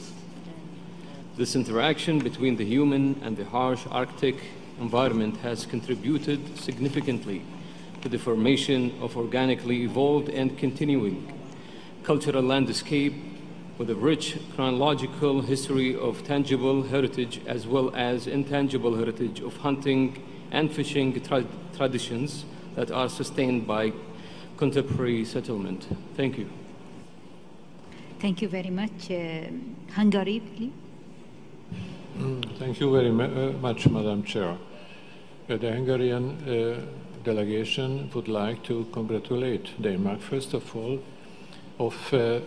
for this very valuable and unique nomination, which is very important for us from this very region, in the north hemisphere of our Earth. I agree, and Hungary agrees with all the former statements and also supports the nomination to be inscribed. Thanks. Thank you very much. St. Kitts, please. Thank you, Madam Chair. St. Kitts and Nevis wishes to associate itself with the comments made by Norway, Tanzania, and others, and congratulates the State Party of Denmark and the indigenous peoples for presenting such an extraordinary traditional heritage landscape, which combines beautifully the attributes of tangible and intangible heritage from the polar regions for inscription on the World Heritage List. We note the excellent work done by both the community concerned and the state party and encourage them to continue to work on the basis of the recommendations of ICOMOS as outlined in the draft decision. Thank you. Thank you very much. Guatemala, please. Gracias, señora Presidente. Guatemala desea unirse a las felicitaciones al Estado parte de Dinamarca por esta nominación. Coincido con otros miembros del comité sobre la relevancia de incluir diferentes tipos de paisajes culturales. Quisiera hacer referencia a la importancia que este sitio podrá tener en el futuro para abordar los retos del patrimonio mundial frente al escenario del cambio climático. Una vez más tenemos frente a nosotros un ejemplo muy importante del vínculo destacado entre el patrimonio inmaterial y los sitios del patrimonio mundial, por lo que place that bears the testimony of our cultural heritage in such an outstanding way as this area does. And with your permission, Madam Chair, I will pass the floor to the municipality of Raqada, who had played an important role in this accomplishment of this nomination. Raqada kommunia sinnerlugum assorusuart nuannaarutigaara qinnuteqaaterput aasivissuit nipisat ukiorpaalussuarni sukumiisumik suliarneqaarluni kiisami nunarsuarmiuqatigiit erigisassaatut allattorsmaffiannut ilangunneqartussatut naqisuserneqarmat nunarsuarmiuqatigiit erigisassaatut allattorsmaffiannut ilangutsinneqarnerput uautsinnuinnar kalaallinut pingaaruteqaarani nunarsuarmi inuiassuarnut tamanut pingaaruteqarpoq naqisusiinermi taanna nunarsuarmiuqatiginut pingaarutillimmik paassisutissiineruoq qeqata kommunia immikkut isiginiagasanik peqarnitsinnik nunaminertaq ukiut 4500 ingerlanarani kalaallit nunaata kitaani inuit oqaluttuarisaanarannit kultuurikkut eqqaasutissanik soorlu issittuminajuaqarneq piniarneq kultuurillu naapittarnaanik takusutissaqarpoq UNESCO committee ikomorsimilu kommuni sinnerlugu quttavigaakka nunarsuarmiuqatiullu kommunitsinnu takornariarnissaanu tikilluaqulluit. Thank you UNESCO quanaruussuaq.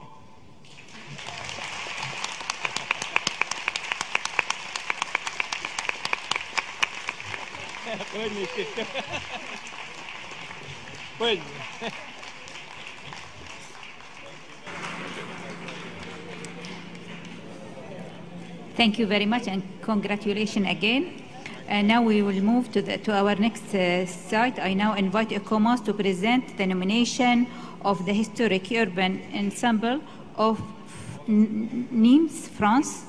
And before I give the floor to the ICOMOS, I give to Mr. Balsamo from the Secretariat to present the site. Thank you, Madam Chair. Just to remind that we received a factual error notification concerning the evaluation of the historic urban ensemble of Nîmes, which is to be found on page 36 of the English version of document in fait before, and on page 42 of the French version. Thank you. Thank you very much. The ICOMOS, please. Thank you, Madam Chair. This property has been originally nominated under a different name, Nîmes, Antiquity in the Present. Following the reception of the interim report in January 2018, the State Party has decided to modify the name into the Historic Urban Ensemble of Nîmes, and it is therefore presented under this new name. Nîmes features, could you go back? Nîmes features the preserved monuments of a Roman colony and the city that has grown up around them. The Maison Carrée, the amphitheater, a temple to Diana, part of a temple complex called the Augusteum, and portions of the city walls and gates all date to the 1st century Christian era that were incorporated into the later medieval city. The property being nominated encompasses various districts of the historic center of Nîmes and is surrounded by a buffer zone incorporating further elements illustrating the proposed outstanding universal value. As a Roman settlement, Nemasus, Nîmes' most prosperous period was under the Emperor August, 1st century of the Christian era, when most of the still surviving monuments were built. Nîmes then suffered from decline until the 12th century. Between the 17th and 18th century, fortifications were demolished, revealing the Roman monuments and leaving space for new expansions. Nîmes has been nominated because it possesses an ensemble of remarkably well-preserved Roman structures, which have served as an inspiration for later Renaissance, neoclassical, and modern structures. Originally more focused on the Roman remains, the wording of the selected criteria 2 and 4 has been revised by the state party to make them more consistent with what was being nominated, as ICOMOS noticed a sort of mismatch between the property and the justification of the criteria. The updated justification of Criterion 2 states that Nîmes remarkably illustrates the influence that the ancient architecture and the arts have had on Western art, and this is seen through the way in which Nîmes and its builders have looked at the ancient monuments. Criterion 4 is justified on the ground that Nîmes preserve an exceptional ensemble of preserved and rediscovered ancient monuments, which had such an influence that since 18th century, Nîmes has asserted itself as a city inspired by these buildings. The comparative analysis, although extensive, has, in ICOMOS' view, not been able to bring into light in what ways Nîmes would distinguish from other cities with Roman roots that also participated in architectural revivals based on antiquity. In fact, in most European and Mediterranean cities, it's common to find classical architectural elements. ICOMOS considers that the Roman urban fabric has not influenced or determined the subsequent urban structure. Only in the 18th, 19th century intervention have created linkages among ancient monuments. In previous epochs, only decorative elements were borrowed from antiquity, something which, in ICOMOS' view, is commonplace in most cities with a Roman past. Whilst the ensemble of the Roman monuments in Nîmes are a good testimony of a Roman city in the early Imperial Roman period, the comparison has not been demonstrated how these vestiges and their later development they inspired stand out with respect to other similar Roman buildings within the same geographical area. Integrity, therefore, appears problematic in relation to the proposed outstanding universal value, to the inconsistencies of boundaries with the justification for the outstanding universal value, but also due to urban development pressure. Authenticity is as well problematic because features of the historic urban fabric do not exhibit the purported continuity with the ancient Nemasus name. Legal protection exists, however, protective measures do not prove to be always effective and able to prevent development. Management system is based on a set of instruments and mechanisms, but ICOMOS noted that archaeological heritage is not given sufficient attention despite the extremely high potential and the focus of the nomination. Most serious affecting factors derive from urban development in the nominated property. For instance, the Musée de la Romanité, which is now completed, and the Palais des Congrès, which is planned to replace the Hôtel Dieu. This new building is planned to be equipped with a parking which will increase traffic. Archaeological remains, as said, are also threatened by development, as in situ preservation is not likely to occur. Other threats derive from uneven conservation and use and tourist pressures. In conclusion, ICOMOS found that the comparative analysis did not make a robust case for Nîmes. The criteria were not justified at this stage, and integrity and authenticity not demonstrated. Although protection could be considered in place and management could be improved, especially in relation to decision-making processes. ICOMOS therefore recommends that the property be deferred in order to allow the state party to develop a thorough comparative analysis on the Roman buildings of the city of Nîmes, to bring into focus whether potential significance can be identified, and if a robust case can be made, reconsider the scope of the nomination on this basis. There are also some additional recommendations to control development pressures and ensure that archaeology is adequately considered in any project within the nominated property and its setting. And I would like to add that France has informed us they have initiated to undertake a heritage impact assessment on the Musée de la Romanité and other projects. Thank you. Thank you very much. Is there any comments? Okay. So maybe I give the floor to our reporter. I haven't seen.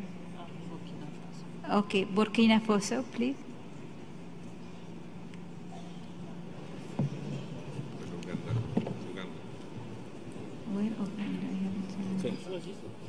Bonjour Madame la Présidente.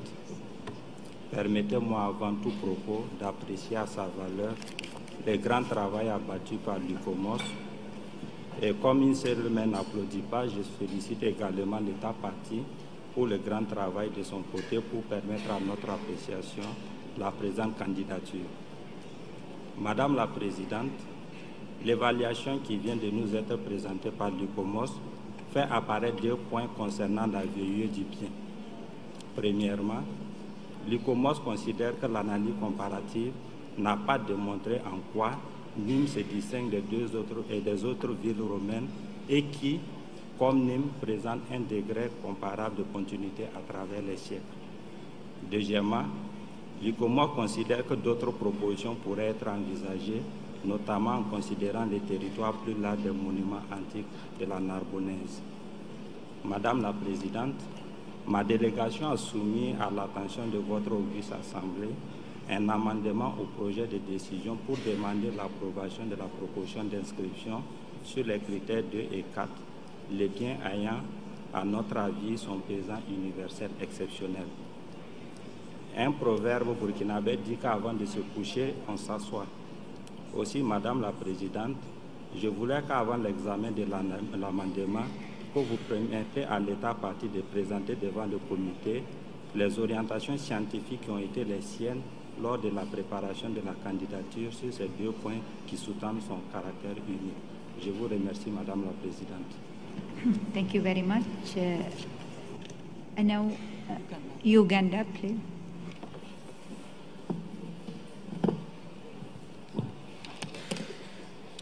Thank you very much, Madam Chairperson. While my delegation courteously respects the opinion of ICOMOS to defer reviewing France's application for inscription of the historic urban ensemble of Nîmes on the World Heritage List, to supposedly draft a comprehensive comparative analysis of Roman buildings in the property, and henceforth determine the property's significance and corresponding OUVs. My delegation has looked at the draft amendment and is convinced it is comprehensive, diligent, and well-focused. The amendment presents a solid statement of outstanding universal values, associated extent of integrity, authenticity, together with complementary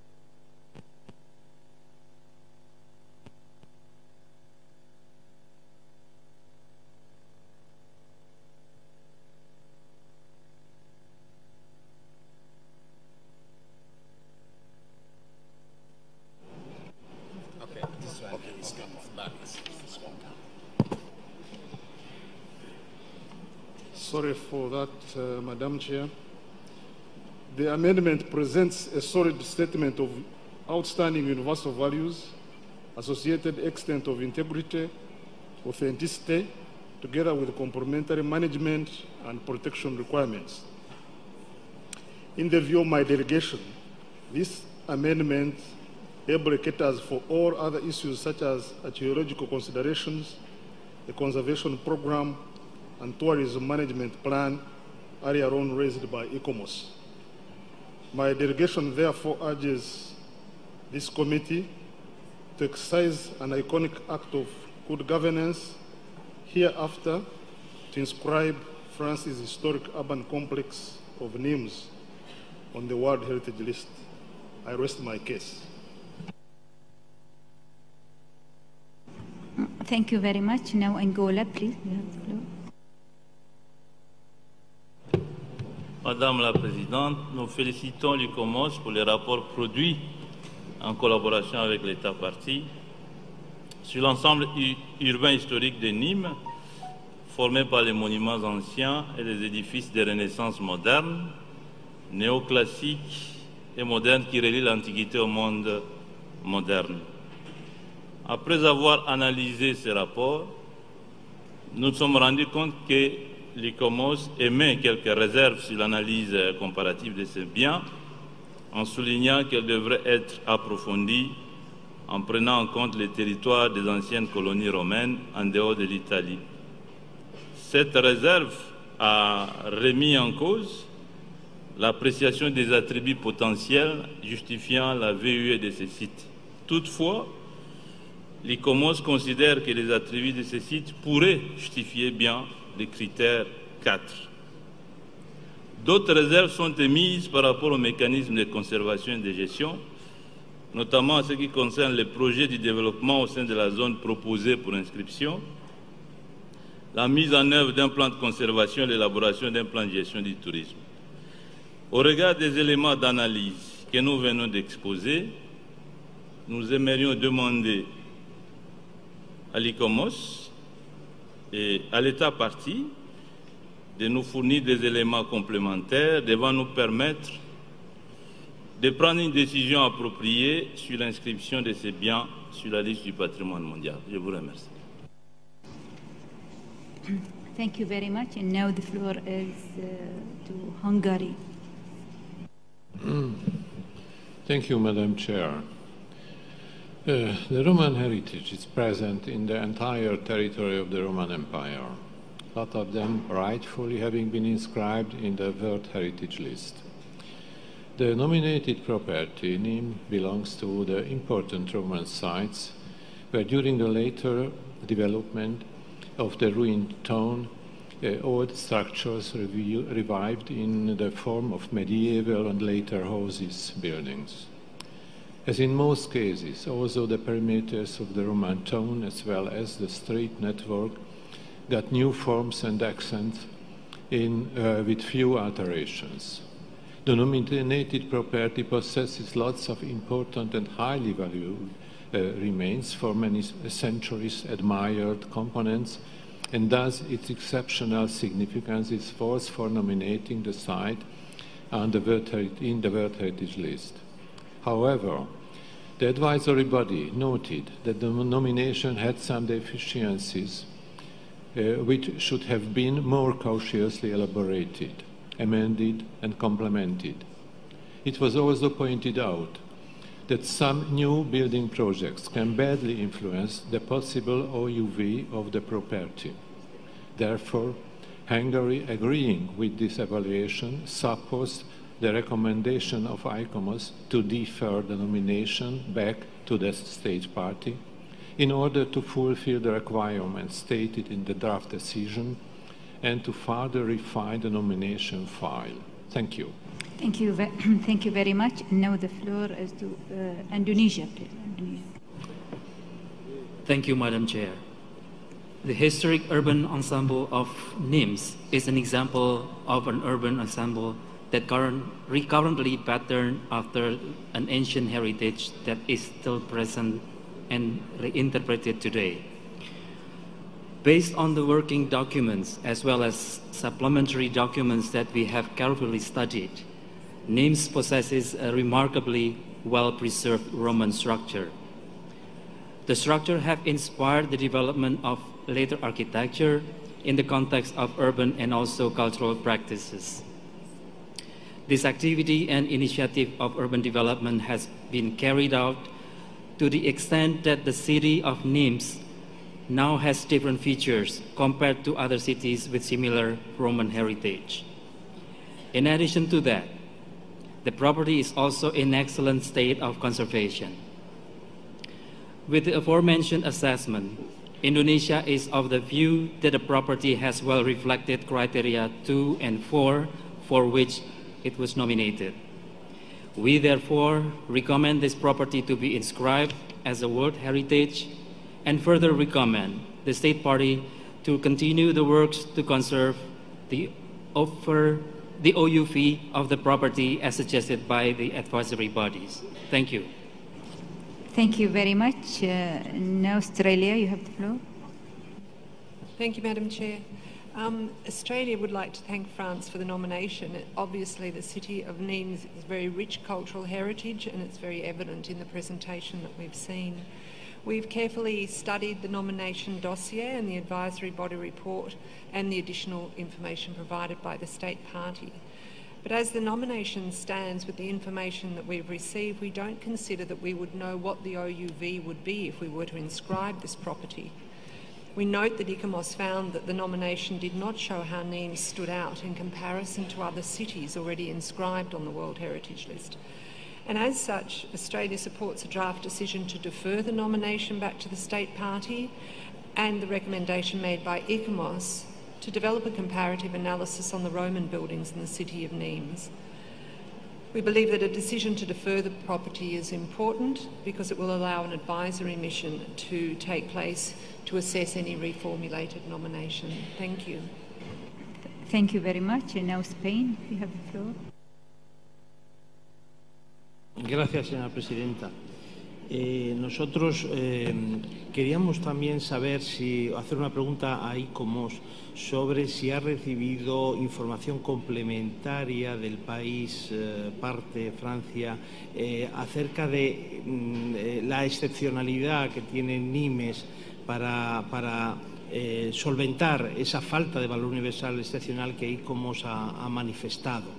Luego también queremos recordar o preguntar, no sé muy bien a quién, qué ocurre con la estrategia global, ¿no? Cuando ya en el año 94 se establece la sobrerepresentación de ciudades antiguas y de las culturas tradicionales europeas en la lista de patrimonio mundial y se invita a los Estados parte que presenten otra tipología de bienes alternativas, ¿no? Y ejercicio que realizamos muchos de los países europeos. Entonces, bueno, ¿en qué lugar quedaría estas recomendaciones? Muchas gracias.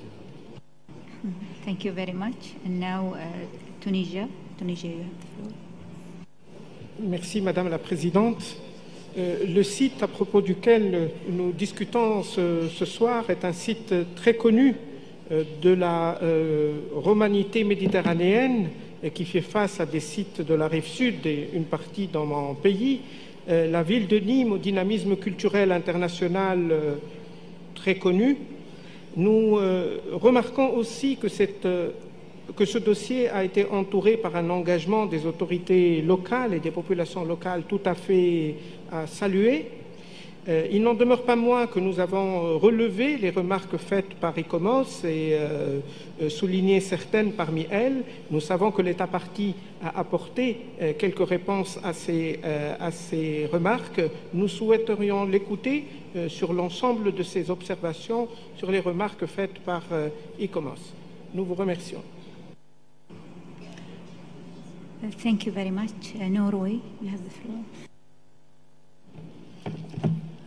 Madam Chair, let us start by complimenting France on its hard work on World Heritage in general and on this nomination in particular. However, Norway has several concerns. These are related to the scope and the concept of the nomination. One of them is regarding the development of Palais des Congrès, which will undoubtedly disturb the potentially unique aspect of the site.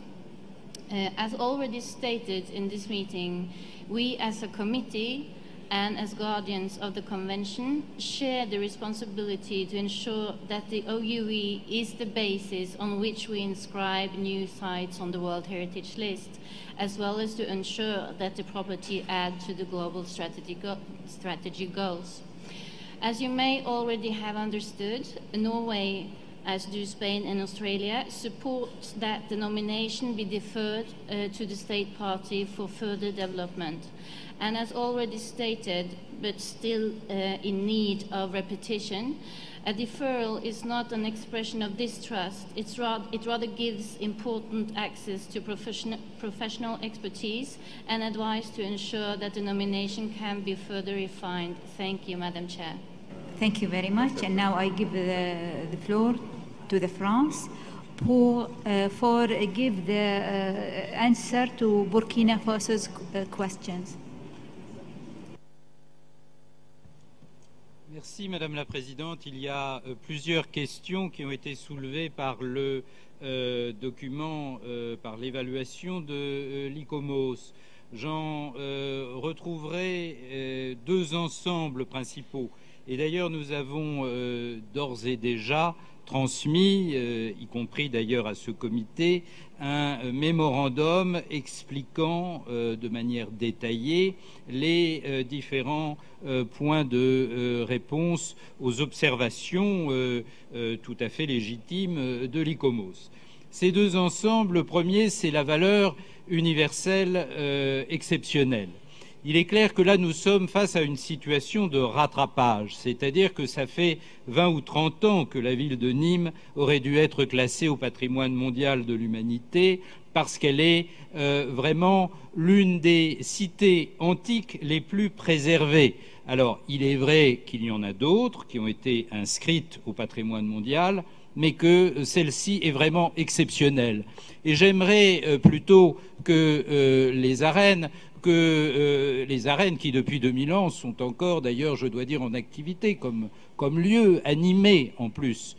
Mais je souhaiterais qu'on nous montre ce que l'on appelle à Nîmes la maison carrée, qui est en fait un temple dédié au man des petits-enfants d'Auguste, le fondateur de la ville de Nîmes, parce que vous verrez que la façade de ce temple est exactement le logo de l'UNESCO, c'est-à-dire que c'est un temple hexastyle, ce qui montre bien que la préservation à travers les siècles de ce temple a eu une conséquence, même si je peux dire pour nous qui travaillons dans le cadre du système des Nations Unies, bien sûr, mais de l'UNESCO en particulier, et du patrimoine mondial et de son comité.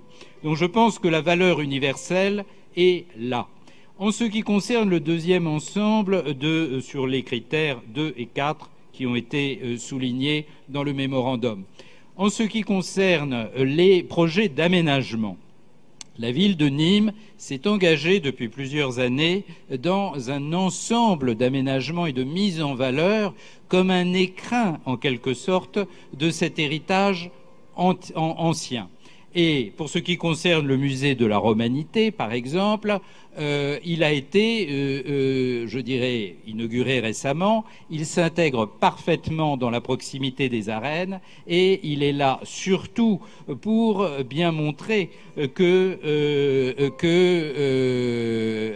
tout ce qui a été trouvé dans la ville est à mettre en valeur. C'est un très grand et très beau centre d'interprétation. Je voudrais également signaler que ce que l'on appelle le palais des congrès, il n'y a pas de palais des congrès, il n'y a pas de centre des congrès, il y a eu une étude de faisabilité qui a été faite et il est clair que les remarques de l'ICOMOS, que les remarques du Comité du patrimoine mondial nous amènent évidemment à remettre en cause ces aménagements.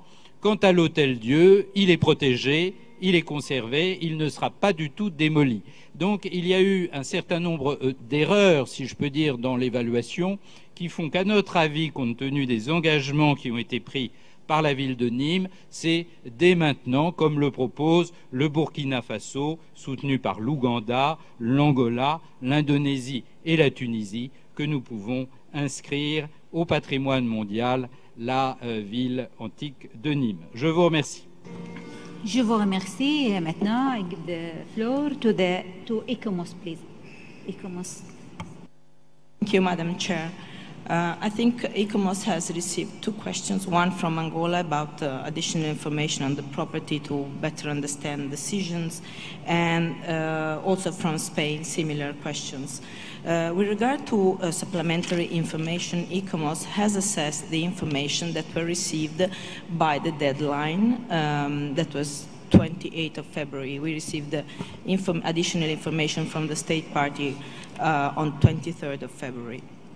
So these are the information that ICOMOS could assess according to the operational guidelines. On the basis of this additional information, ICOMOS could not see how the property currently presented could meet the criteria, could justify a standing universal value. Particularly, ICOMOS has found that the city of Nîmes, with this Roman background, has a similar pattern of development than other cities that are already inscribed on the heritage list, and some of them are not inscribed. The only area where ICOMOS saw potential way forward for a nomination concerning Nîmes was to look at the Roman monuments, which are indeed well preserved, and through a thorough comparative analysis, because also there are a number of Roman vestiges that are already on the World Heritage List represented. So through a thorough comparative analysis, whether a case could be made for these monuments, then rescope the nomination. What is currently being nominated is a portion of the historic center with different reasons, not only the Roman monuments, but also the influence that these Roman monuments would have had on the subsequent fabric. So ICOMOS does not see that this proposal, as it has been presented by the state party, has fulfilled the criteria. I hope I have made clear ICOMOS' position regard to the property as has been nominated. Thank you. Thank you very much. Now I give the floor to the reporter to give us if there is any amendment, or to explain to us the amendments. Thank you very much, Madam Chair. As it was noted during the debate, we had received an amendment to the draft decision submitted by Burkina Faso, and we have heard support for this amendment from a number of countries.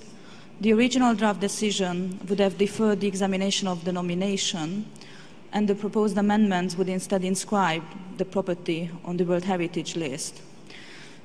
As such, the amended draft decision now includes a provisional statement of outstanding universal value, and it includes the identification of criteria under which the property should be inscribed, an assessment of the conditions of integrity, as well as authenticity, and it also has a statement on the protection and management requirements, as well as some recommendations to the state party. Madam Chair, as we have heard during the debate, opinions supporting both the amended decision and both the original draft decision, I would request to you from the committee to decide whether we are going to be going into the substance of the amended draft decision, so whether we would defer or inscribe this property. Thank you. Thank you very much. I need your input, if you have any. Bahrain, please, Bahrain. Thank you, Madam Chair. I believe during the discussions there was a proposal from Australia to defer this nomination, and if that is still in place, I think we would be in support of that, considering there are other voices in the committee as well which are in favor of re-evaluating this nomination filed by the state party, taking into account the recommendations made by ICOMOS. Thank you. Thank you.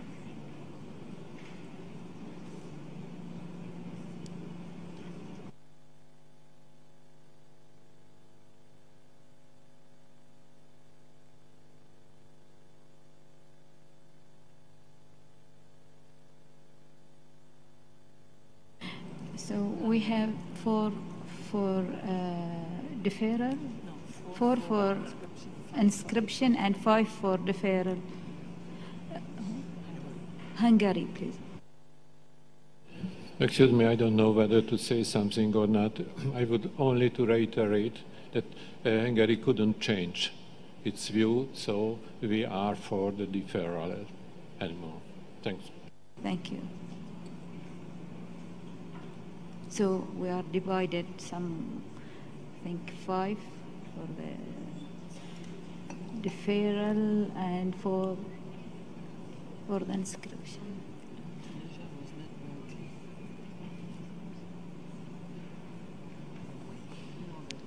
Norway, please. Thank you, Madam Chair. We would just like to join the comment just made by our colleagues from Hungary, and would like to see our name joined on the screen, please. Thank you.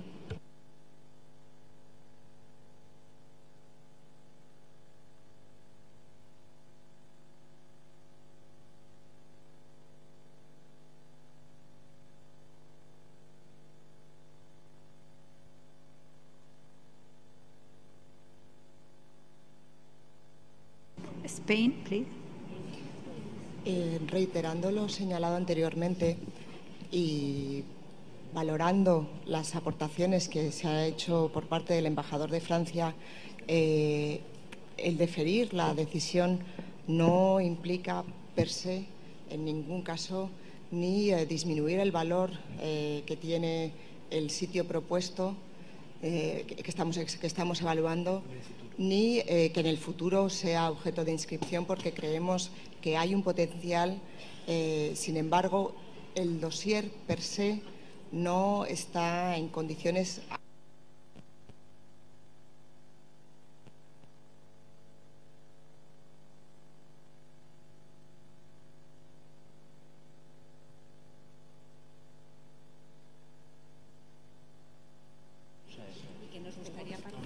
Thank you very much. So, is there? Nos gustaría, por lo tanto, tal y como aparece en la decisión. Is there? Muchísimas gracias. Es que no funcionaba el audio.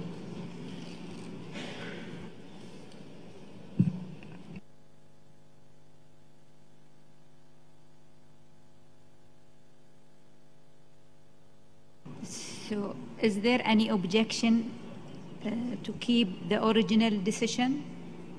The original? Can we adopt the original decision?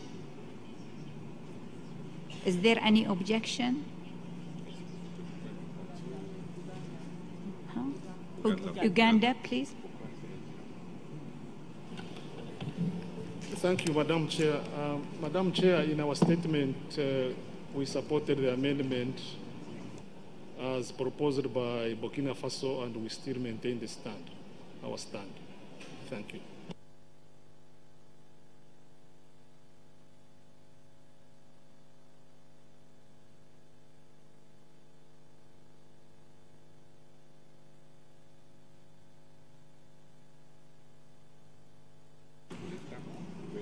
Now, is there any objection to keep the original?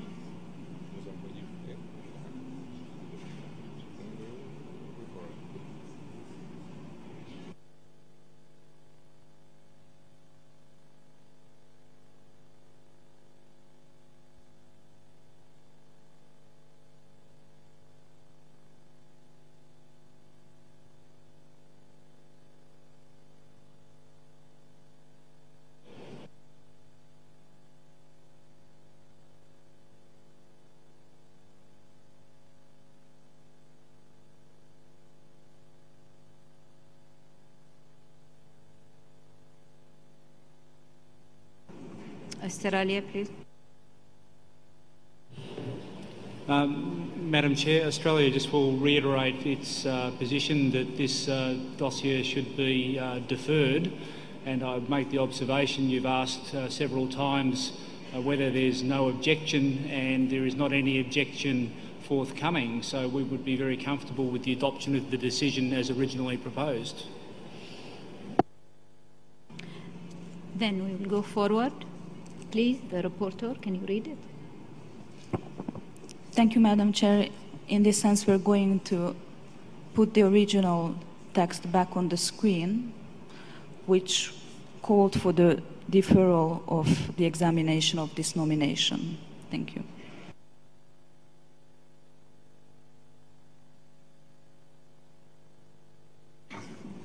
I therefore declare draft decision 42 com 8B 28 adopted.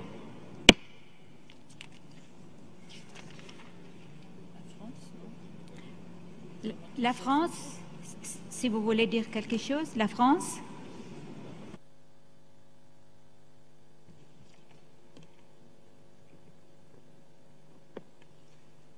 Simplement, compte tenu de tout le travail que nous avons effectué avec l'ICOMOS pour exposer nos différentes remarques, nous sommes extraordinairement déçus par cette décision, et nous sommes en particulier déçus par rapport aux décisions qui ont été prises hier sur des sites qui avaient beaucoup moins d'intérêt et dont la valeur universelle était beaucoup moins évidente, et qui, malgré ça, ont été inscrits pour de pures raisons politiques. Donc, nous sommes, je dois dire, extrêmement insatisfaits de la façon dont ce processus a été mené. Merci, Madame. Merci beaucoup. I now invite ICOMOS to present the nomination of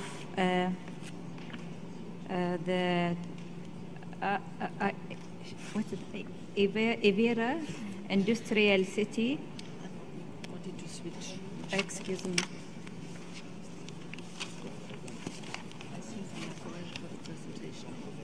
No, this is Germany, no? Yes, it's Germany.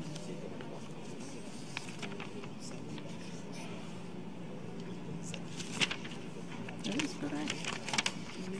This is correct. Yes, this one.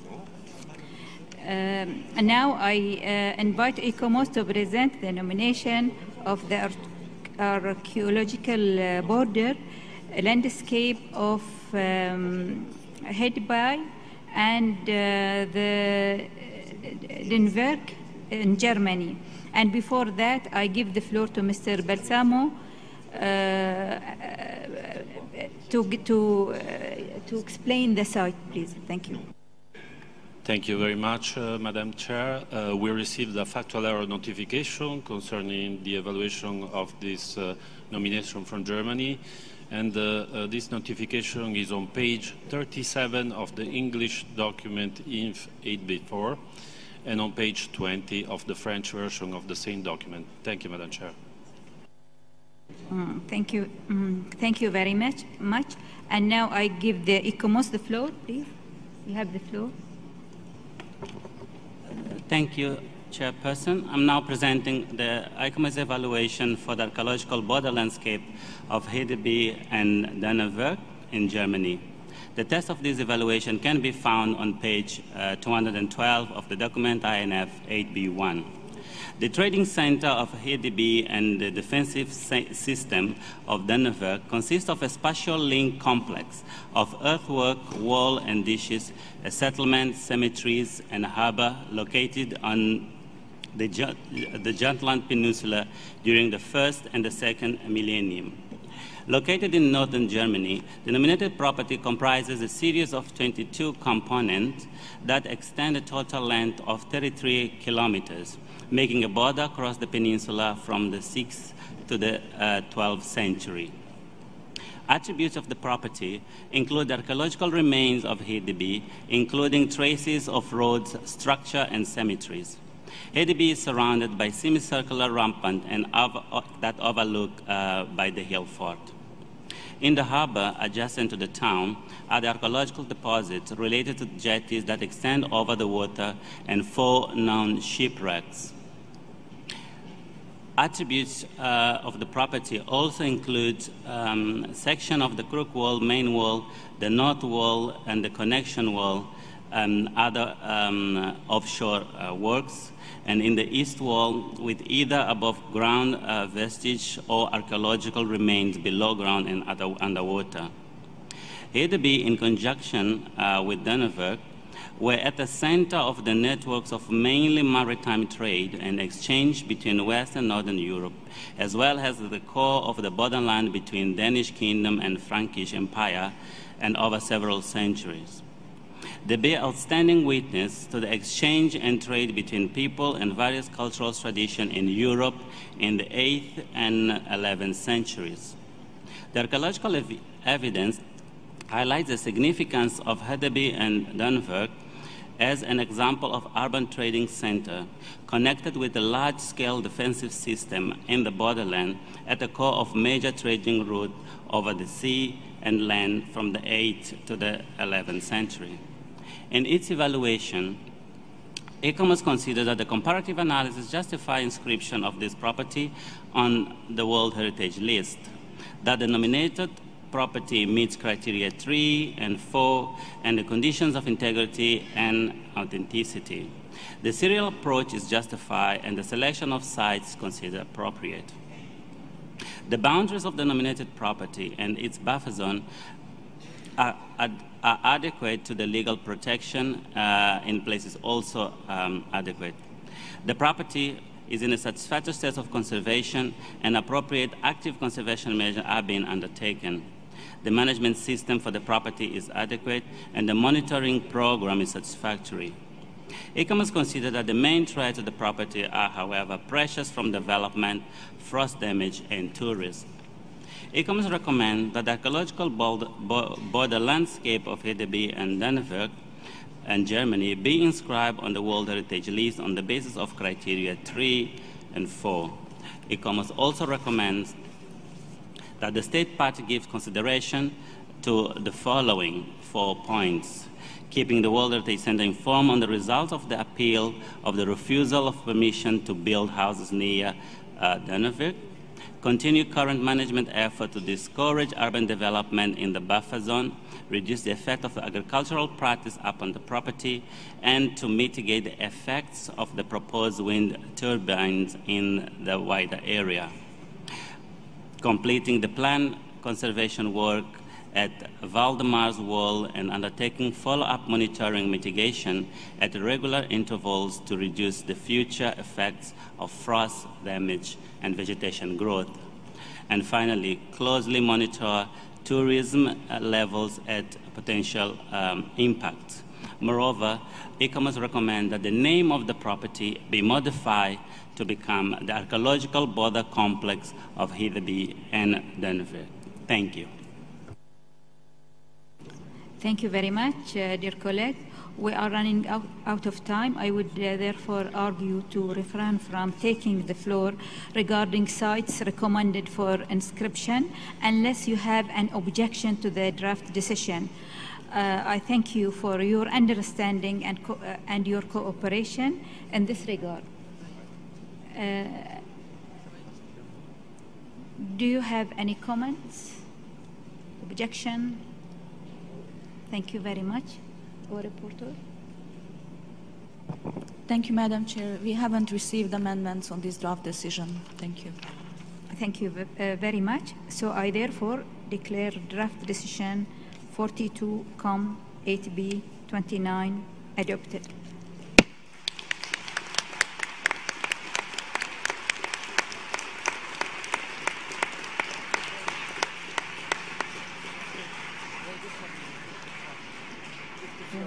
Germany, you have the floor.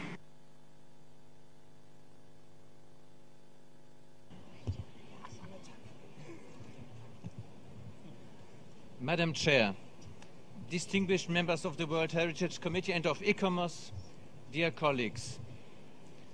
First of all, I would like to thank the Kingdom of Bahrain for its great hospitality and the marvelous way this conference is organized.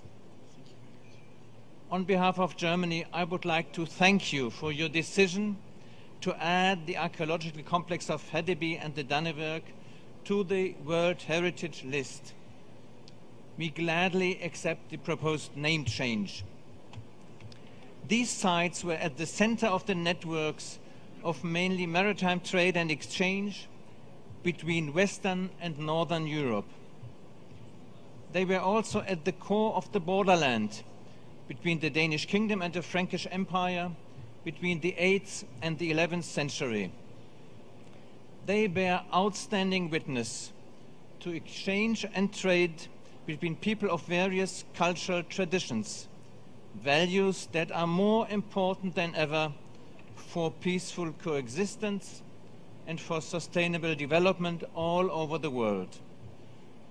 Thus, the new World Heritage Archaeological Complex of Hedeby and the Dannevirke stands for the goals of UNESCO and the World Heritage Convention to foster international cooperation and support. It is my pleasure to hand now over to the representative of the state of Schleswig-Holstein. Thank you, Madam Chair.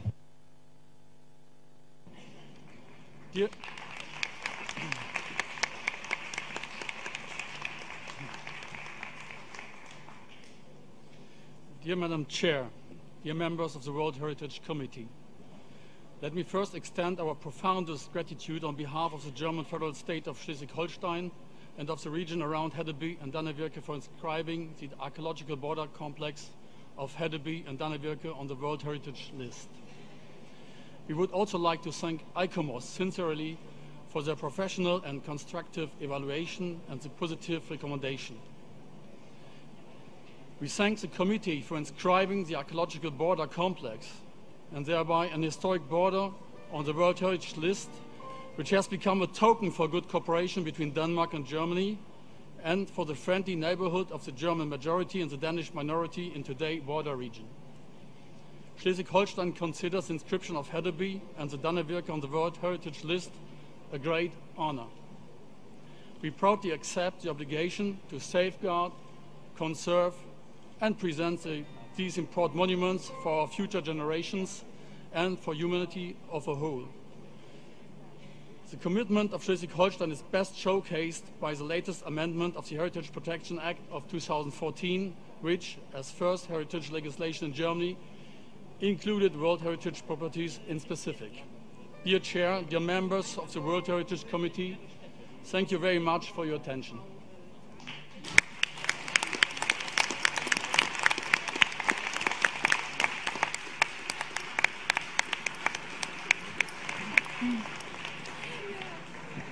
Thank you very much, and I congratulate Germany on your behalf.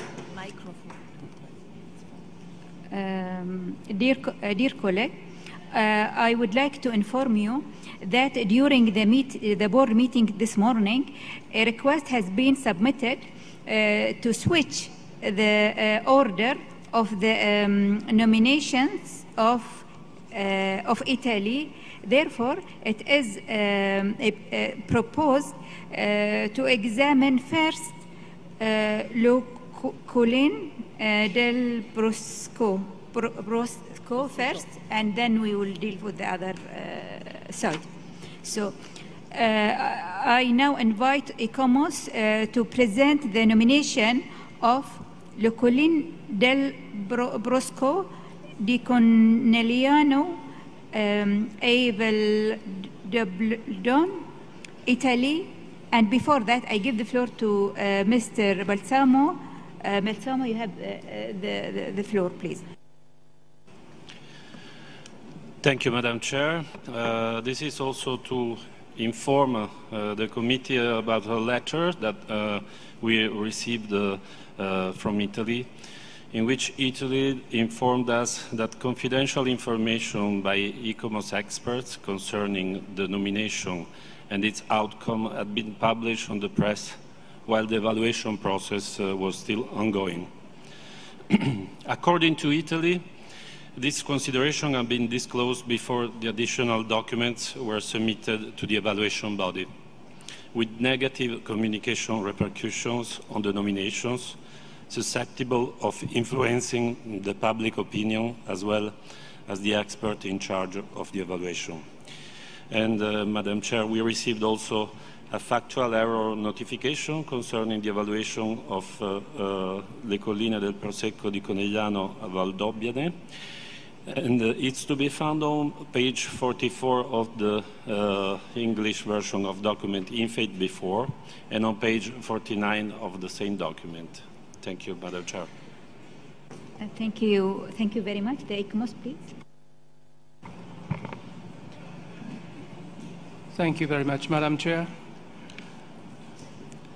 Madam Chair, Member States of the World Heritage Committee, ICOMOS attaches the utmost importance to respecting the integrity of the evaluation process and especially its confidentiality. Contributing to the implementation of the World Heritage Convention is a topic which is regularly discussed during our statutory meetings.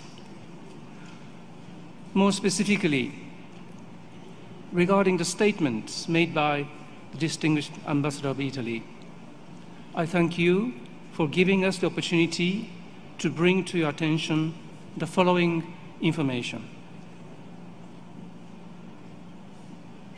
The ICOMOS World Heritage Policy prevents any expert from the same country as a nomination from being present at any panel session where a nomination submitted by his or her country is discussed and the recommendation for the nomination is decided. In accordance with this policy, I can confirm that no Italian expert was present during the discussion of the Prosecco case. Furthermore, regarding the merits of the statement, the remarks reported by some Italian newspapers refer to a matter, i.e., the alleged use of pesticides in the production process of Prosecco, which is not even mentioned by ICOMOS in its evaluation report and did not play any role at all in the evaluation of the site. The statement made by the Italian ambassador thus appears to us to be without any foundation. Thank you. Thank you very much. Is there any comment? Who? Ah, okay. Okay.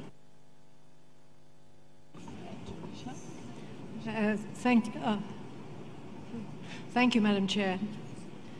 Located in the northern area of the province of Treviso in the Veneto region, the Colline del Prosecco di Conigliano e Val d'Obbiadeni comprises most of the vineyard landscape of Prosecco Superiore DOCG appellation wine production area.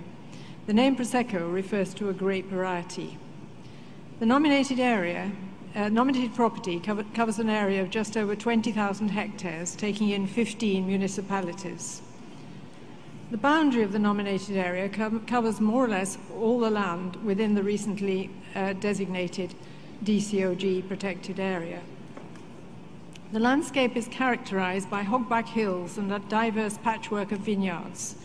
These are laid out around settlements, including 4 towns, Conigliani, Pieve di Siligno, Val d'Obbiadeni, and Vittorio Veneto, and has kept some medieval features including abbeys, convents, rural churches, towers, and fortified walls.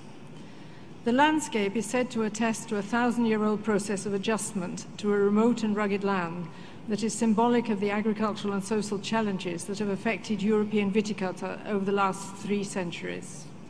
It is also said to reflect a community's response through scientific and technological innovation in wine production practices at the turn of the 20th century, which impacted on wine production and the landscape, and is seen as a redemption model for winemaking in marginal conditions. Winemaking has persisted in the region for over 2 millennia, but its historical development appears largely to mirror the much larger Veneto region, as set out clearly in the dossier. The beginnings of this viticulture date back to Roman times, but in the periods that followed, the territory's viticulture went through various periods of decline, some of which led to the destruction of the vines. There was a revival in the medieval period when monasteries created vast vine-growing domains between the 11th and 12th centuries, and the settlement pattern still reflects some of these monastic structures. The earliest documentation concerning the cultivation of Prosecco grape dates back to the end of the 18th century. After the fall of the Republic of Venice, Napoleonic domination after 1797 brought about a major reorganization of the agriculture, including its modernization. But the 19th century phylloxera outbreak brought disaster to many farmers. The landscape is said to reflect the way science and technology were applied to reinvigorate wine culture as a form of social redemption. And this promoted the development of a dense network of small and medium-sized farms which survived until the later 20th century. But for none of these periods of history does the dossier make it clear quite how they impacted on the landscape of the nominated area, as well as on the larger Veneto region. In recent times, the broader vineyard landscape has seen a dramatic increase in its production area. As for the nominated property, which accounts for less than 1/5 of all production, the growth of vine hectares was more moderate. Although winemaking has flourished in the region over many centuries, the landscape of the nominated property mainly reflects changes over the past 50 years. Its vineyards have extended across former orchards, other types of agricultural land, as the production of Prosecco has increased in response to popularity. It is acknowledged in the dossier that this expansion has greatly simplified the landscape, where in parts 34% of the land now is characterized as being in high intensification. ICMOS considers that the arguments provided in the comparative analysis are not justified.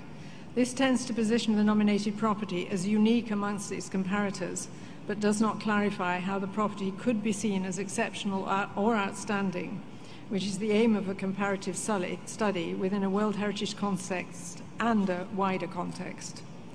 The augmented comparisons submitted and part of the supplementary information do not succeed in demonstrating the specificities of the nominated property in a way that could distinguish it as exceptional from other similar properties.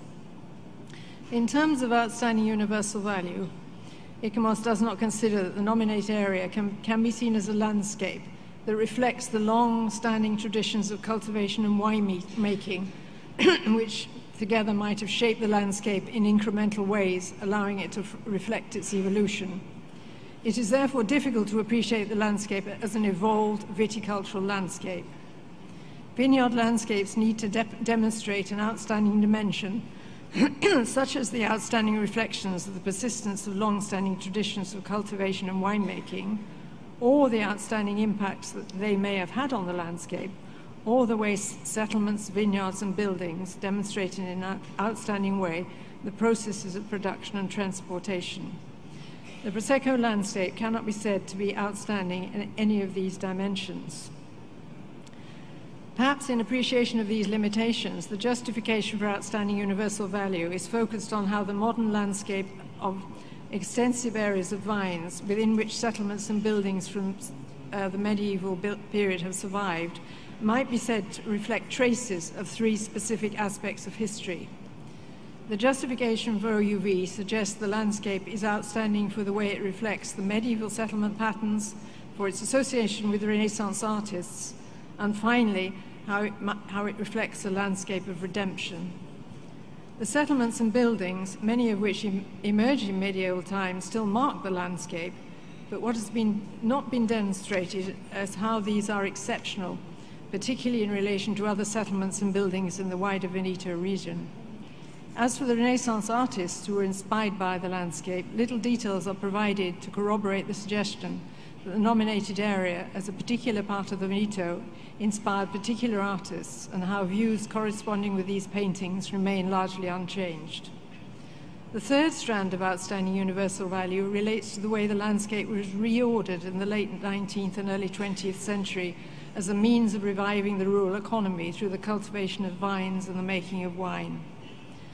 What we are not provided with is any detailed evidence of the changes made to the layout of the landscape at this time, apart from the fact that around 50% of cultivated land was planted with vines, and thus are not able to compare it with what survives today.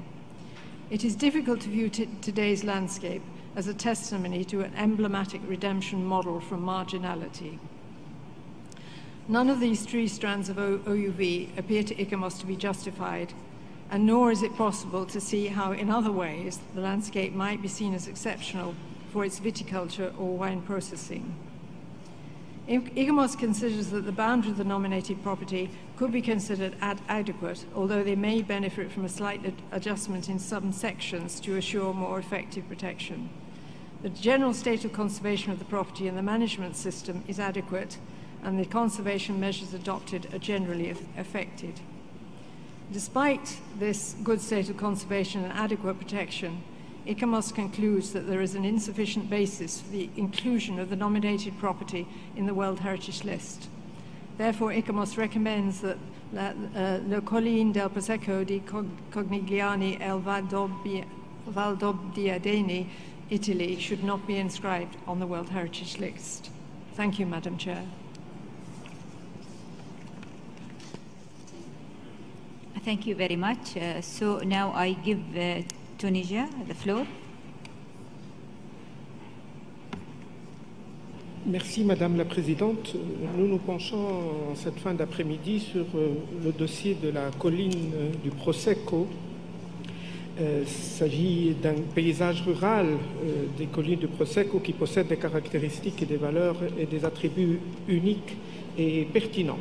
Unique configuration géomorphologique, C'est quasiment le seul paysage qui offre des crêtes en pente forte et vallonnées et qui ont été habitées et cultivées durant des siècles, grâce à une communauté qui a développé des processus et des procédés de construction dans un paysage agricole et viticole particulier. Une approche d'adaptation ascendante, c'est-à-dire dirigée par une multitude de petits cultivateurs, une parcellisation du paysage qui a gardé au cours des siècles la même structure et qui renforce ainsi son authenticité. Une matrice paysagère unique, avec une structure rurale et des aménagements spécifiques, une mosaïque très fragmentée qui comprend non seulement des vignobles, mais aussi des petites forteresses, des tours, des villages et des édifices. Madame la Présidente, la Tunisie ainsi que la Tanzanie, le Guatemala, l'Ouganda, le Zimbabwe, le Koweït, la Hongrie vous proposent d'envisager le projet d'amendement qui vous a été soumis en ayant bien entendu et lu l'analyse et les propositions d'ICOMOS que nous regardons avec le sérieux qui sied et avec la précision qu'il mérite. Pour autant, nous avons soulevé dans ce rapport un certain nombre d'éléments qui devraient être portés à la discussion de ce comité. En matière d'authenticité, nous lisons que le site candidat est authentique dans son ensemble. Nous lisons aussi dans ce rapport que les périmètres et limites du site proposés peuvent être considérés comme adéquats.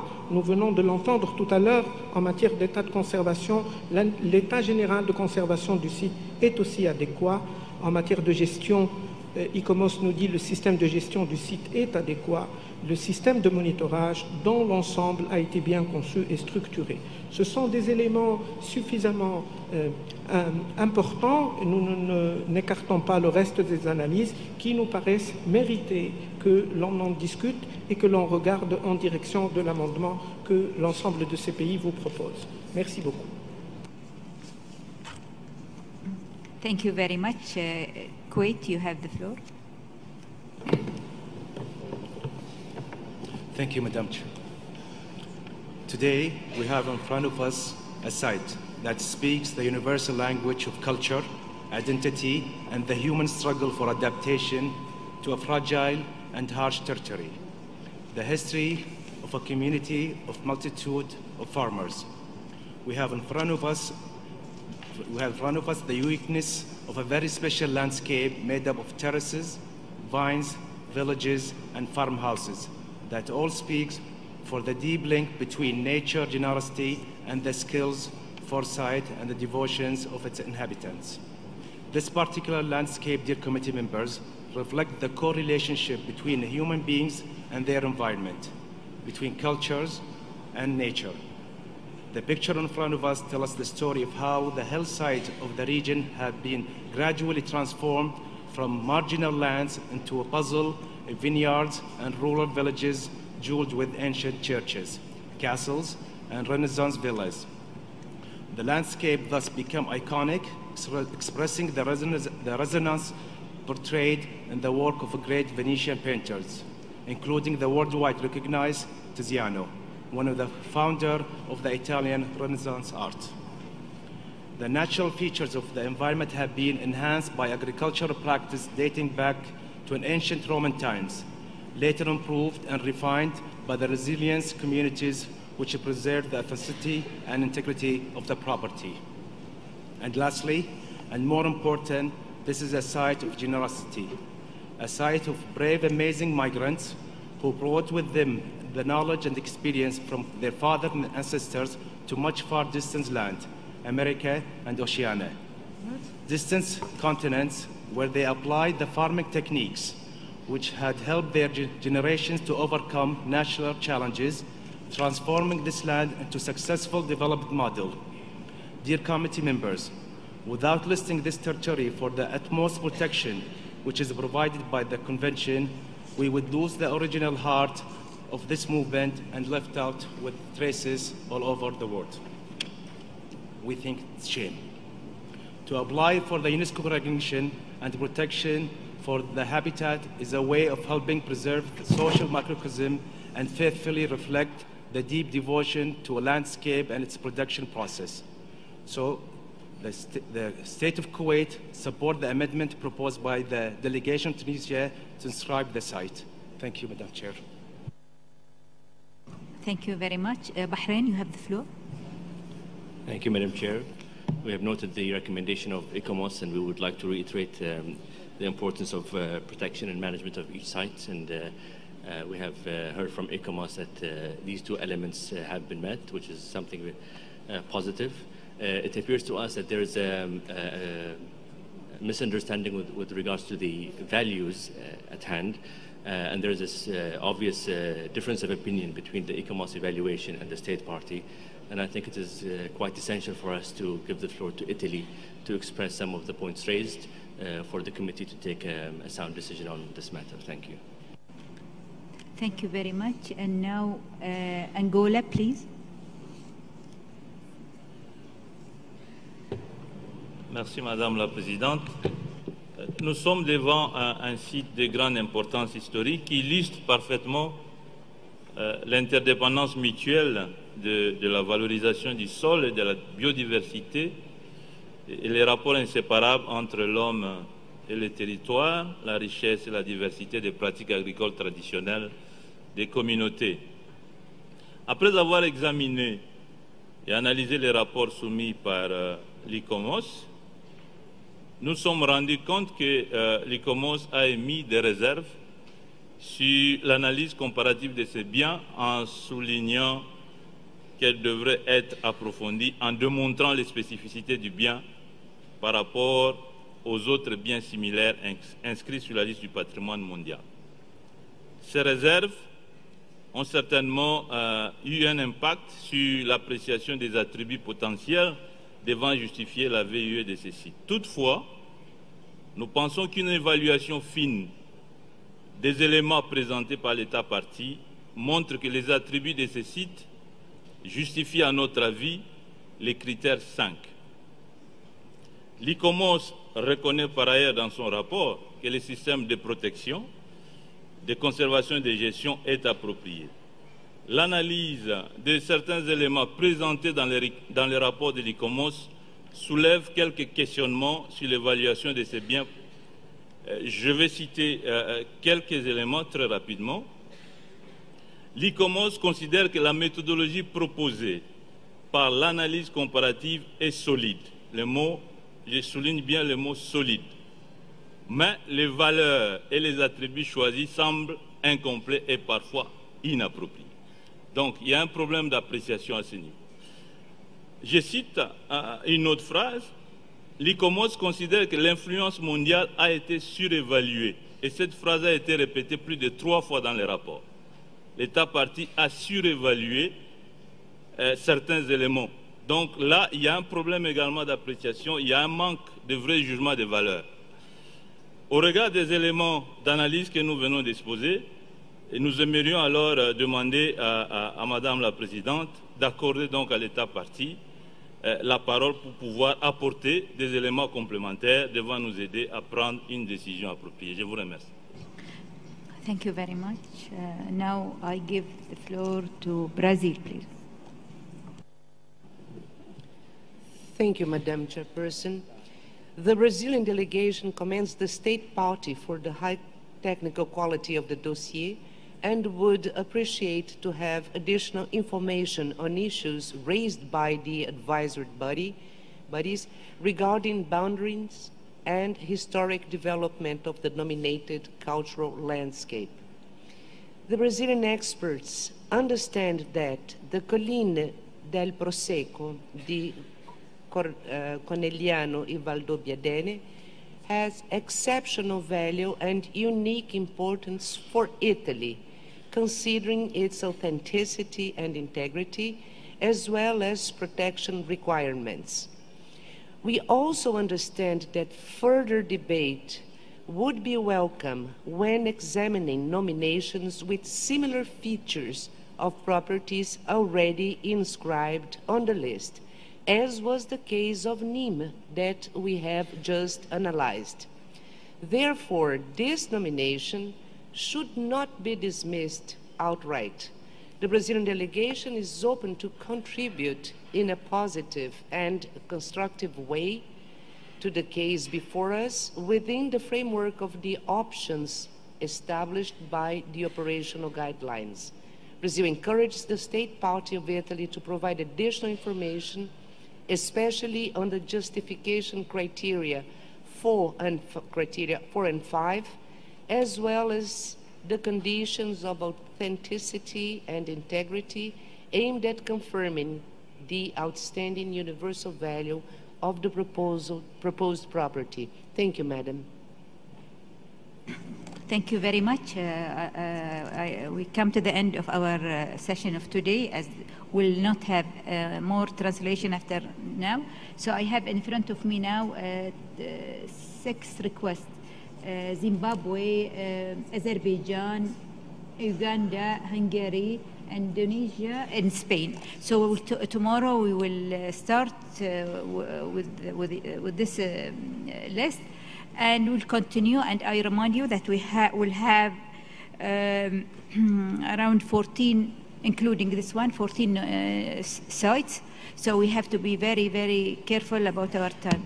Thank you very much, and have a good evening. And now we have an announcement with the Secretariat. Thank you. Thank you very much, Madam Chair, for giving the floor to the Secretariat to announce the side events. I have the pleasure to inform you that starting at 6:30, we have a side event which is called Revive the Spirit of Mosul, organized by the World Heritage Center. It will be chaired by the UNESCO Assistant Director General for Culture, Mr. Ernesto Otone Ramirez, and by Her Excellency Sheikh Ahmed, President of the Bahrain Authority for Culture and Antiquities, and the Minister of Culture, Tourism and Antiquities of Iraq, His Excellency Mr. Friyad Ravanduzi, will participate in the meeting as well as Her Excellency Madam Rubal Hassan, and the Secretary of the Ministry of Culture and Knowledge Development of the United Arab Emirates. So you are cordially invited to attend the Revive the Spirit of Mosul side event. There is another side event as well, the restitution of the ancient through virtual reality. It is organized by Alter for Multimedia in Rum Khawar, and it concerns the 3D viewing tools to stimulate knowledge and awareness of historical heritage. Let me remind that the Mosul event would take place in Rum Muharak, starting at 18:30, with the participation of ADG for Culture and Her Excellency Sheikh Ahmed. Thank you very much. Have a nice evening.